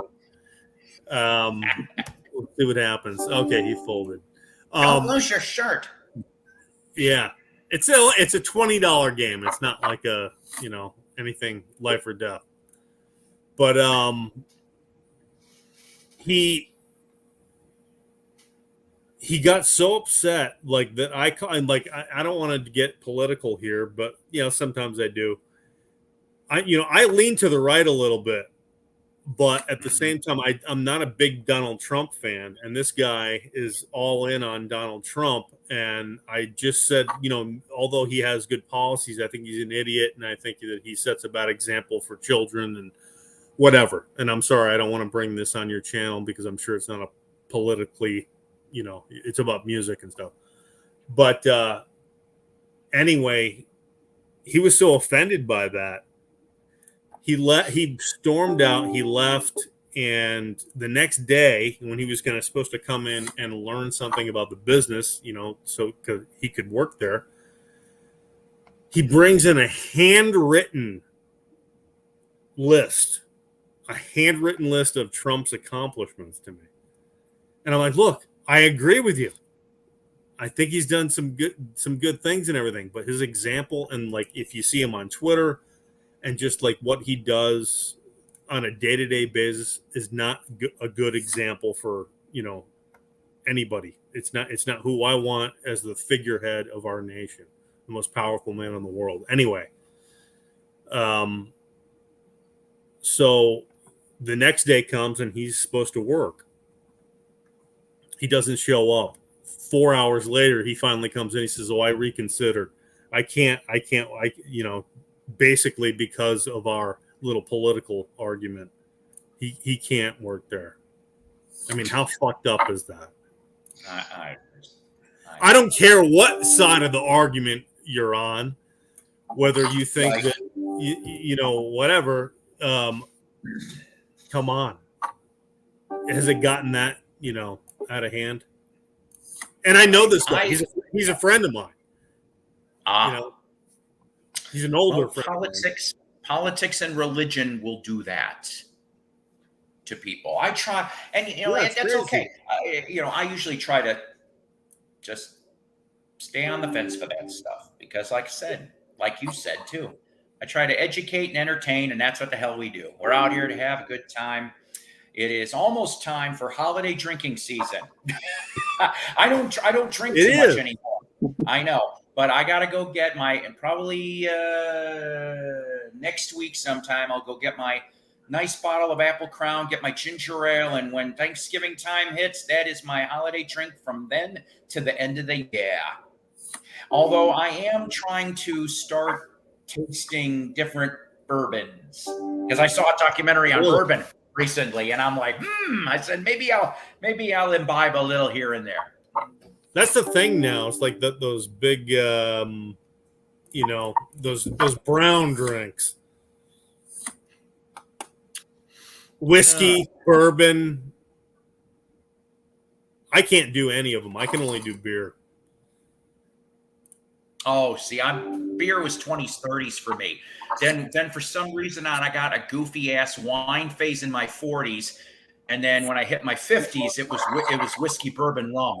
If I'm gonna drink, that's what I've been doing. AC Mick, what's up? Oh man, but yeah, so close to the eye of the hurricane, huh? Yeah. I mean, well, if you look, you can go to the Weather Channel. I'm in Sarasota, obviously. Yeah. Look more Amish than Joe. I told you I'm VC Santa. But what VC Santa wants for Christmas is some DVDs of midget Amish porn. Remember that? You know I'm never going to live that down there, Joe. You know that. Amish porn? I'm kidding. Remember, I said that if there was midget Amish in a strip club, would the club have to be wood for them to dance on? I know an Amish midget. An Amish midget. I know you do. She's my she's the shop's photographer. She took the picture of the shop that I use for some advertising. If Thank you, Danny. If I didn't have a girlfriend, there's one that comes into my store. I'm just like, Amish or a midget? Yeah, midget. I don't have no Amish near me. Well, Groovy Lee said that may be true. They have no electricity unless you're the group Electric Amish, which is a good group. Lisa, are you a midget? You're not a midget, are you? She's not a midget. But needless to say, there's one that comes into my store, and I'm you just could be a midget though, Lisa. You're definitely in the midget sort of category. I could hey, see ma'am, you as a midget. I'd go up to her and go, "Hey, ma'am, does this rag smell funny?" That's the end of that.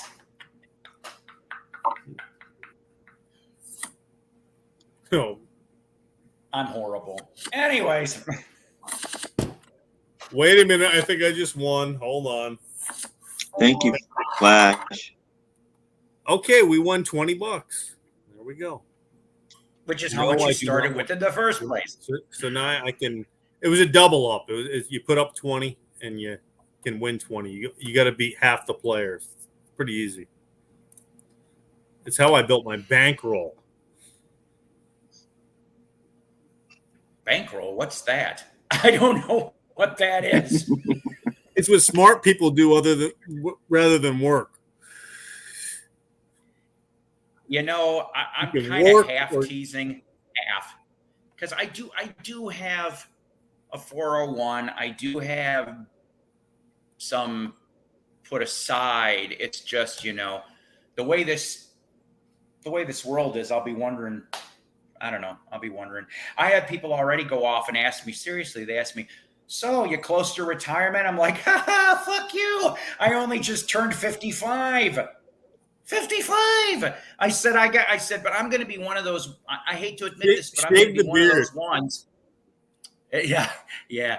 Had it since I was 17. Give me some booze. But I think I'm going to be one of those people that, between 62 and 63, I'm probably going to cut and run. I know I'll leave a little money on the table.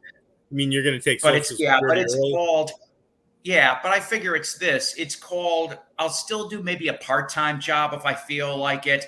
And maybe I'll be a stay-at-home grandpa, because what most people don't know is, as of April 1st, I will have 9 grandkids. Wow. 9. I have a baseball team. You can't save any money. Christmas and birthdays must wipe you out.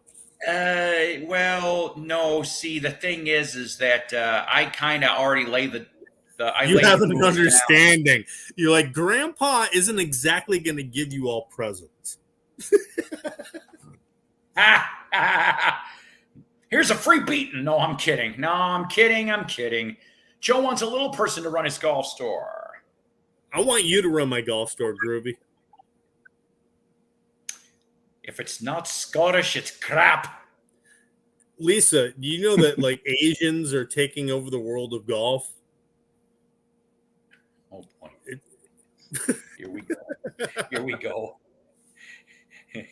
I know, right? And they are. They're that good. I wouldn't know. Oh, I started smoking during the last hurricane, Randy. Hurricane. See, I was saying hurricane. I guessed right.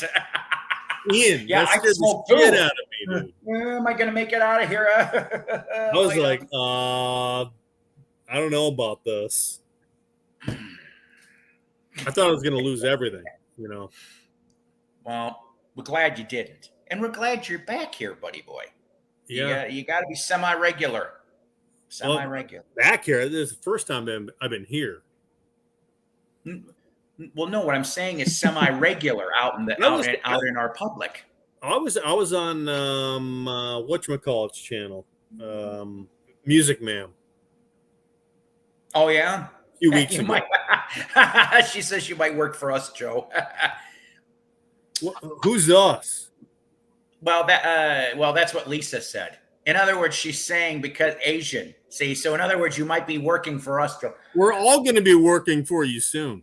You and someone else I can't mention because I'll get kicked off of YouTube. Malia, nice to have you here. I did a shout out on you earlier in the broadcast as one of the new subscribers, and thank you for subbing to Psykos Platters because I love it. Yeah, hello, Malia. A relative newcomer into the BC for me, anyway. Oh dear Lord, we're stirring the shit pot here. I think it seems with the whole Asian golf store bit. Now there's a soundtrack I've never seen come out. Charlie Chan of the Chan Clan. How come that's never been out? Actually, part of it's on the Ron Dante Funhouse CD because he did some of the vocals for the Chan Clan. Are you going to start doing? I have that, but I haven't played the whole thing.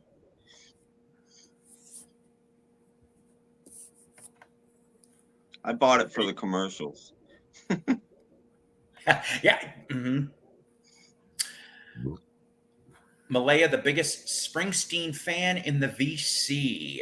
Now, yes, he does. He does have a radio voice. You should have a radio show. Well, this is a radio show. I wish I was back on the radio. I wish that YouTube would not have their panties in a bunch and allow us to do our things. Because yes, I'd be on every day. I would rather be doing that than what do you do? What do you do? I work for Walmart. Do a 15 years, podcast, 5 months, Paul. and some change. Do a Yeah. podcast. That's what I do. What do you do at Walmart? Tim, I'm ignorant on the podcast game. I'm not going to lie to you. I don't really know much about that. If I What could do I do do? it, What do I do at Walmart? I'm a cashier / online grocery associate. I go collect everybody's deliveries I can see you for the doing people that that come to well. pick it up. Very well. I'm crazy over at that store. Everybody knows I am too, because I'm the one everyone can hear in the store. And then I turn to those people that say that and go, well, that means you got ears and you don't need Q-tips today in the HBA. What? Health and beauty aids. No, you don't need the Q-tips. In other words, because you can hear me, you see. My management, no, I make sure my management thinks I'm crazy. Because what's funny You are is they get fucking nervous crazy. when they have That's to what makes talk you to me. entertaining. You got some sort of mental thing going on, but it's like that's what makes you entertaining. Mhm. Oh. We all got a mental thing going on. I think the older we get, we start like just like coming to terms with it, and we're like, yeah, there's something going on there. But that's me. Well, the thing is, and I mean, it's not totally a secret, but in August of last year, I got the COVID for 3 weeks. And that happened is after I got it, up here wasn't as sharp anymore. It started to be Brain like fog, deer in they the call it. headlight look a lot. And I went to a I don't want to say a psychotherapist. That's probably not the right proper term, but I did do motor skills and all that other stuff. And after 55 years, they diagnosed me officially as having ADD. But the doctor seriously went off and said, look, I know what you want, some answers. The problem is, Paul, is that here in the medical community, my community that I'm in, it might be 10 to 20 years before we're even going to begin to figure out the effects of COVID on the brain. And I'm like, I'll be dead by then, Doc. And yeah, it's a bad situation, you know. But it's probably that. But brain fog is just part of the the whole experience. I mean, I don't think you're alone with that symptom. Obviously. Did Lisa say something? Oh, see what I did there. I can't hear you, Lisa. Yeah. What was that? Randy, if you're normal, then I don't know what normal is anymore. You gotta love Lisa. And I know Mike is a big Springsteen fan. I guess Malaya is a big Springsteen fan. I'm going to say this, and and everyone can have their opinions because Lord knows I always say it. Springsteen, really good songwriter, not so much of a singer. But saying that, I think his E Street Band is tops. When they can do those 3-hour shows back in the golden days. But like I said, I always liked, like when Manfred Mann got all those hits, Blinded by the Light, For You, Spirits in the Night. I love the way Manfred Mann did those songs compared to what Springsteen did with them. And I'm like, I would rather hear Manfred's any time of the day. Now, saying that, can I ask you something about sure. Manfred Mann? Did their lead singer change a bunch of times? Or 3 times. Well, 4 really. No, because I was like, you agree with that? I said they have 4 lead singers. I remember because I wasn't real familiar with them, and I remember like hearing a song, like a semi-obscure song, and I'll go, "Oh, wow, that's a great song." Oh. And then went to another guy, and then I went to another song, and it was like 3 different fucking singers, and I was just like, "Wow, okay." Now I want to. Oh, Born to Run. Okay, so she likes Born to Run, and Born to Run is a good album. I'll give it that. I think though the last time that I remember liking a Springsteen song, as goofy as this sounds, is on that USA for Africa album. So yeah, we're going back to '85, and there was all the USA Trapped. for Africa. I love their version of Trapped, which I think is Jimmy Cliff, if I remember correctly, did that originally. I saw him in Connecticut. Huh? I said I saw him in New London, Connecticut. Ah.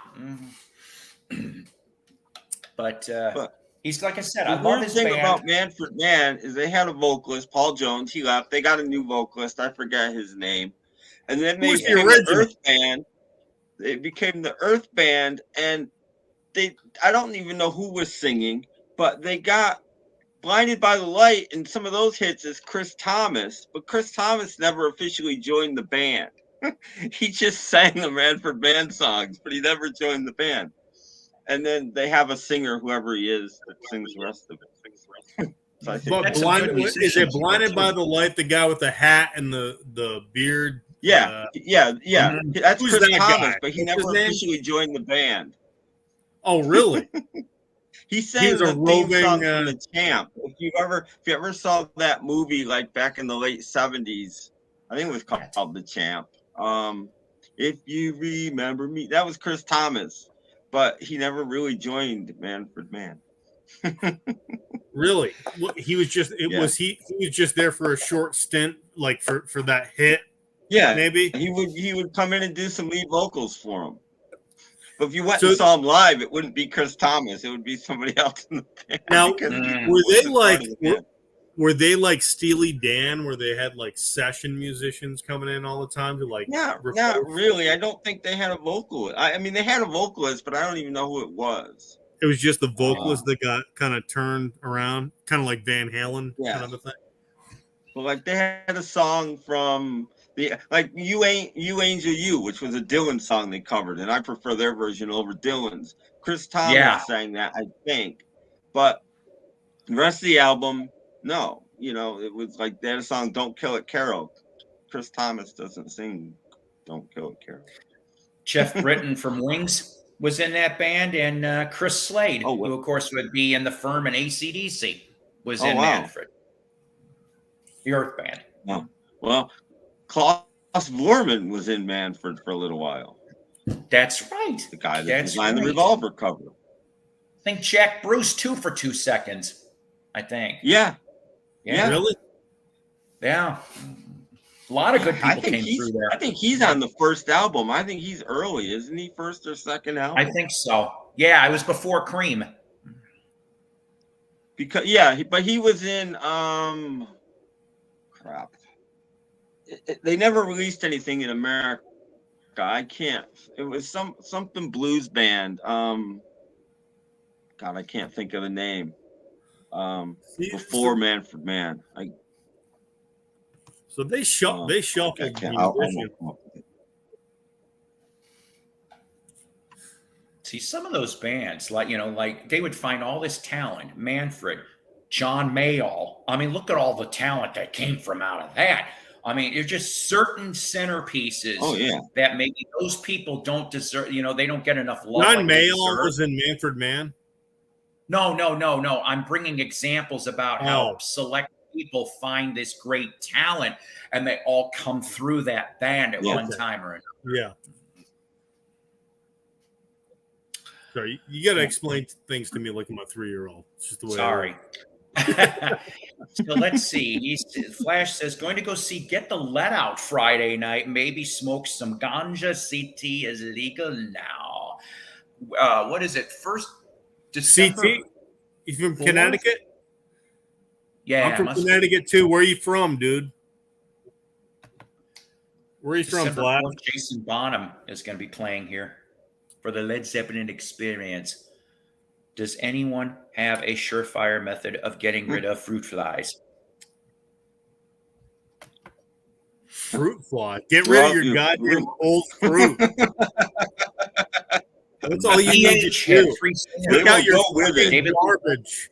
Take out your garbage, you slimy bastard. And Gary Sharon. And technically for 2 weeks, Mitch Malloy, and then supposedly, I would have loved to have been a fruit fly on the wall for this one. That when they were trying to figure out in the mid '80s, and I think or the late '90s, they had Sass Jordan and Billy Squier audition for Van Halen after Roth. That would have been weird. That would have been very weird to hear. Roth is my only. Do you know who Eddie Van Halen wanted after Roth? No.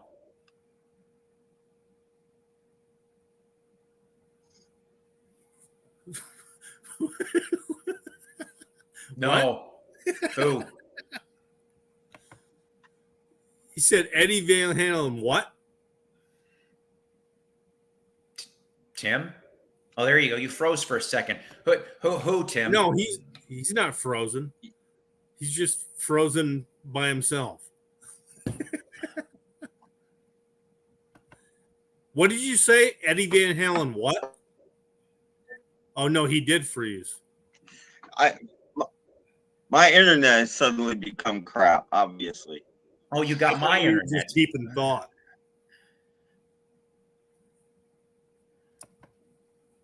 I think he got my internet. I just downgraded my internet and I'm saving. And I get rid of cable. Now I'm apparently back. Oh, Patty Smythe?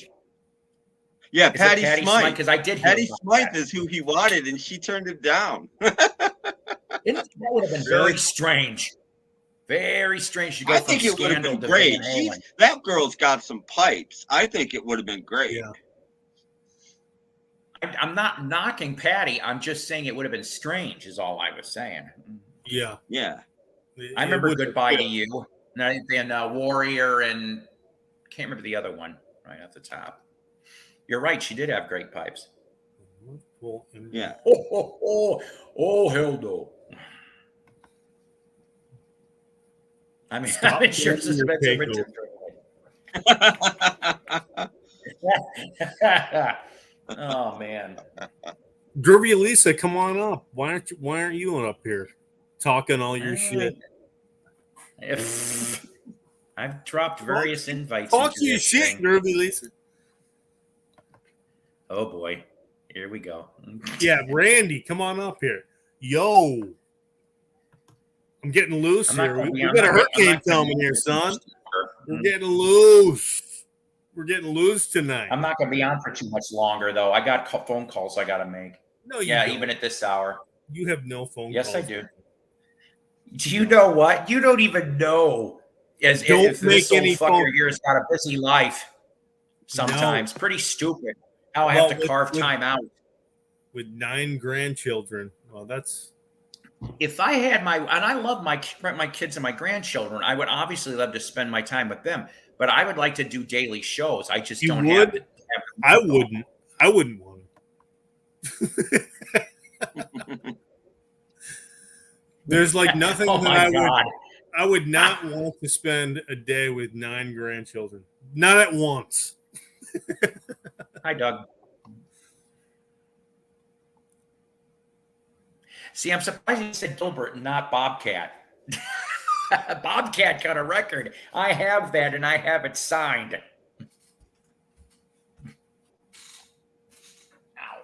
Because I wanted to show you these really quick. I want to show you my Revolver box set. There's only 2 discs because it all fits on 2 discs. That's what I didn't like about it. I got it all off of YouTube. This is the whole album plus the Paperback Writer and Rain tracks. And this is everything else. It all fits on 2 discs, including a mono, except mono. I didn't get the mono because I didn't care about. I have the mono. So that's everything right there. You can get it all off of YouTube, but put it on 2 CDs, make covers. Sounds great. Yay! I got it. And you know, I got to tell you truthfully. But that's my problem. $200 is a lot for this much music. Right. That's my problem. I'd say if anybody were to ask me, just right off the bat, favorite single from the Beatles, that Paperback Writer Rain is my favorite single. Paperback Writer and Rain are perfect. I anytime that ever comes on the radio, I'm crank that little son of a bitch up as high as I can and be like, because just to hear that wonderful tune, I love it. I love the way it goes. Yeah. It's perfect. It's perfect. There's not many perfect Beatles songs. That's one of them. And it goes and just goes. I love it. Oh God, no! Don't start with the Heine. Heine turned down Van Halen. Yeah. Yeah, well, you know what? But was Wayne Newton involved in those auditions? I don't think I want to hear a Van Halen version of Dunk a Shane or Daddy Don't You Walk So Fast. Did you know David Cassidy declined to be? Oh God! Oh, now we're just gonna get really ridiculous, aren't we? Now, can you imagine? Yeah. Donny Osmond trying out for Van Halen albums somewhere. Donny Osmond Van Halen auditions, take one. Hey. That would be an SNL bit for back in the day. It would have been funny. Bjorn Van Halen audition, take one.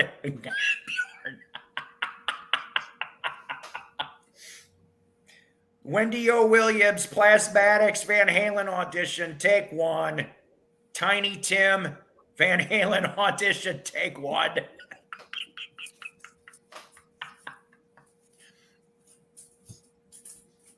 Running with the devil.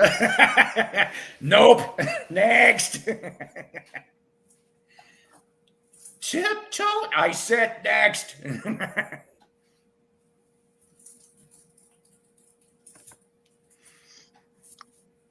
Should have got Pat Boone. He was doing metal about that time. Oh God. Pat Boone Van Halen audition, take one. Oh God! Wait a minute. I like this one. Wait, hold on. Come on. If Bing Crosby was alive, Bing Crosby Van Halen audition, take one. Say there, hey boys, what are we gonna go off and sing here?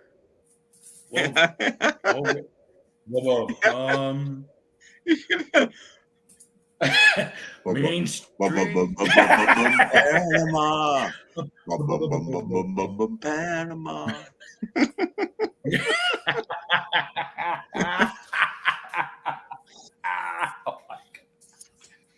You know what? We're joking about this, but do you realize, unfortunately, somewhere in a rock and roll parallel universe it happened. And it was all David Bowie's fault that he got him with Van Halen. And they had after Bing joined, they top album. It's like, what the fuck? No, this has got to be something wrong here. It's in parallel universe 312. Son of a bitch. What do you mean the Beatles are still together since 1954? That's in musical parallel word. 89C. Son of a bitch. What do you mean Madonna joined him, that no-talent hack? Van Crosby. Yes, I know Wendy is dead. Rest in... No, I think Bing Halen. Declined to mash with Halen. Bing Halen.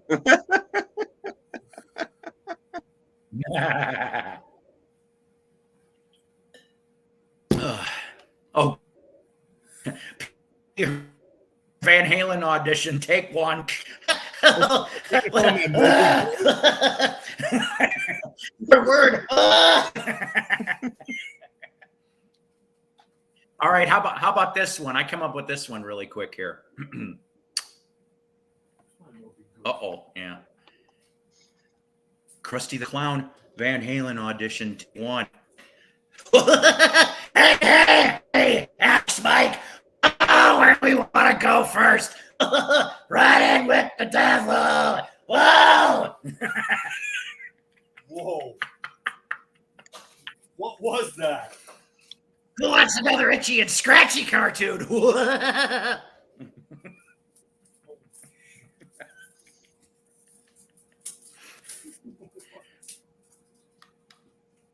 Ooh, I used to be Springfield's #1 clown kid.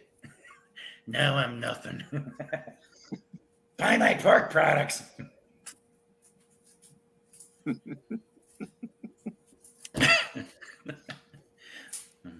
Paul McCartney, let's do a duet.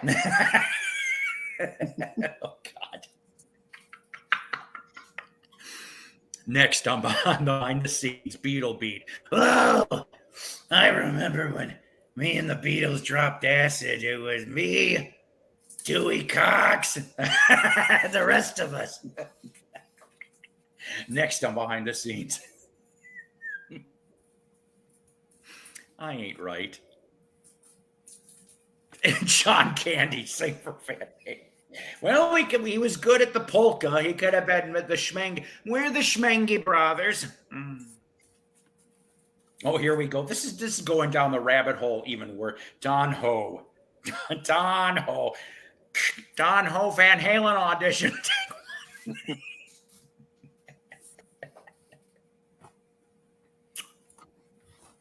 What's in my cup? I'll give you a hint. It's not Folgers, but it's not iced coffee.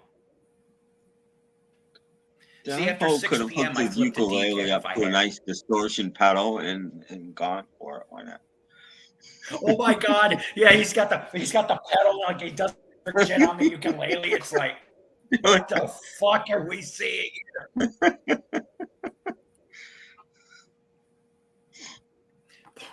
Paul off his bets.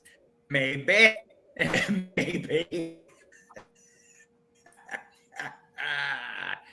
Oh, here's a good one. Did anybody pick up any new records lately?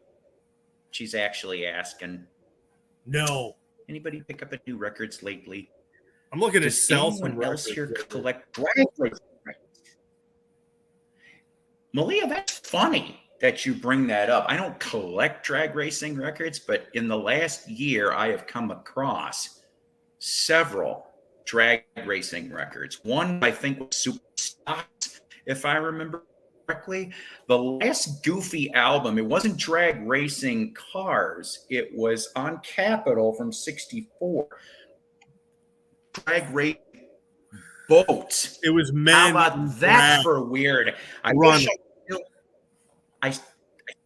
I still wish I had that LP so I could show it to you, but I ended up selling that. But yeah, boat drag racing, one album in '64 on Capitol. Oh God, Anne Marie sing for Van Halen. Oh boy. Anne Marie Van Halen audition, take one.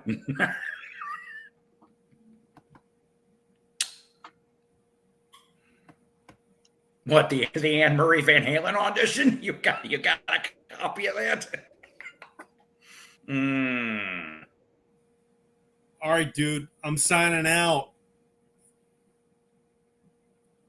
That's okay. I'm ready to wrap this up myself. I'm glad you popped on by, Joe. Yeah. Don't be a stranger. It's good to see you guys. See you guys. You take care of yourself. Be careful. Be safe in that whole hurricane nuttiness right now. Yep, I will. Peace. See ya.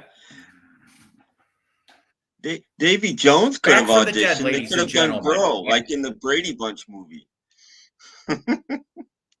Oh my God. Oh my God.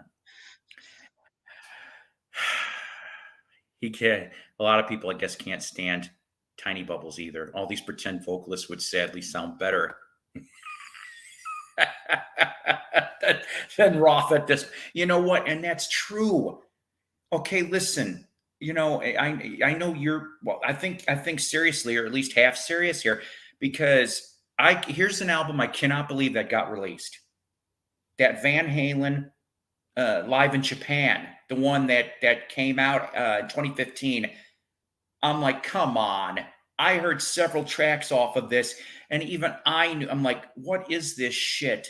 And Rhino was even trying to discount them even more just to try to sell. And I'm like, no. If you wanted to release a Roth era Van Halen, maybe the 2007, 2008 tour, that would have been palpable. You would have had a better sounding record. Of course, the rest of the three, they always were doing a great job. That wasn't the issue. It was Roth was the issue.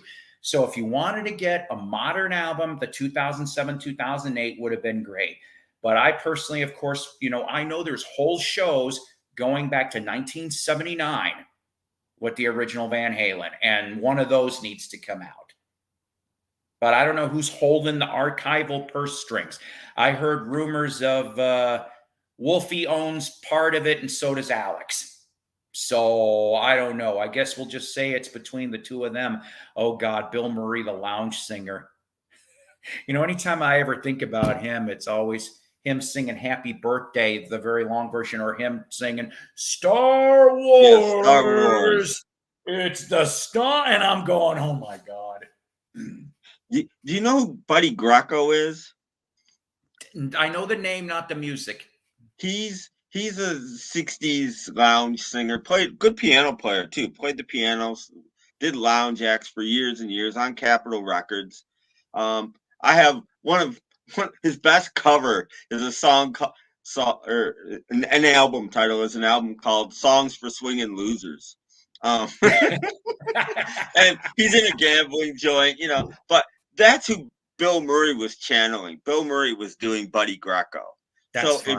if you like the Bill Murray lounge singer, you should check out Buddy Greco, because that's what he was doing. He was doing Buddy Greco. Awesome.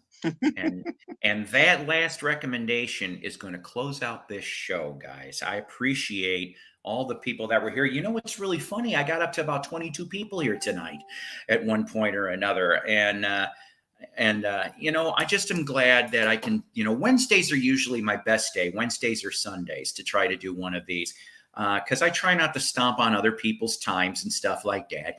And I just love being able to hang out with you guys. Everybody is awesome here on Screen and Peanut Gallery. I love when everybody can contribute. I'm hoping by the next broadcast, I'll be feeling better a little bit. I do know this much, that, like I said, January or February, I'm probably looking at knee surgery. It's going to be a total knee replacement. I'm going to be out for 6 to 8 weeks. And if you think I'm going to sit around twiddling my thumbs those 6 to 8 weeks, everyone's so sadly mistaken. I still have music reviews up the hiney that I need to finish here. I feel so bad. And like I said, I just love being able to do these shows when I can for you guys. And maybe I'll have some vinyl by the next broadcast. I don't know. I hope I find some stuff tomorrow. That would be beautiful. And I hope you find some more 29-cent records there for you, because that's the best. 29 cents. You can't beat 29. So Doc is going off and saying, am I going to have to watch The Masked Singer? No, that's what a remote control is for. You can turn it to something else. You can watch the Don Ho Van Halen audition. Don Ho Van Halen auditions, take 13.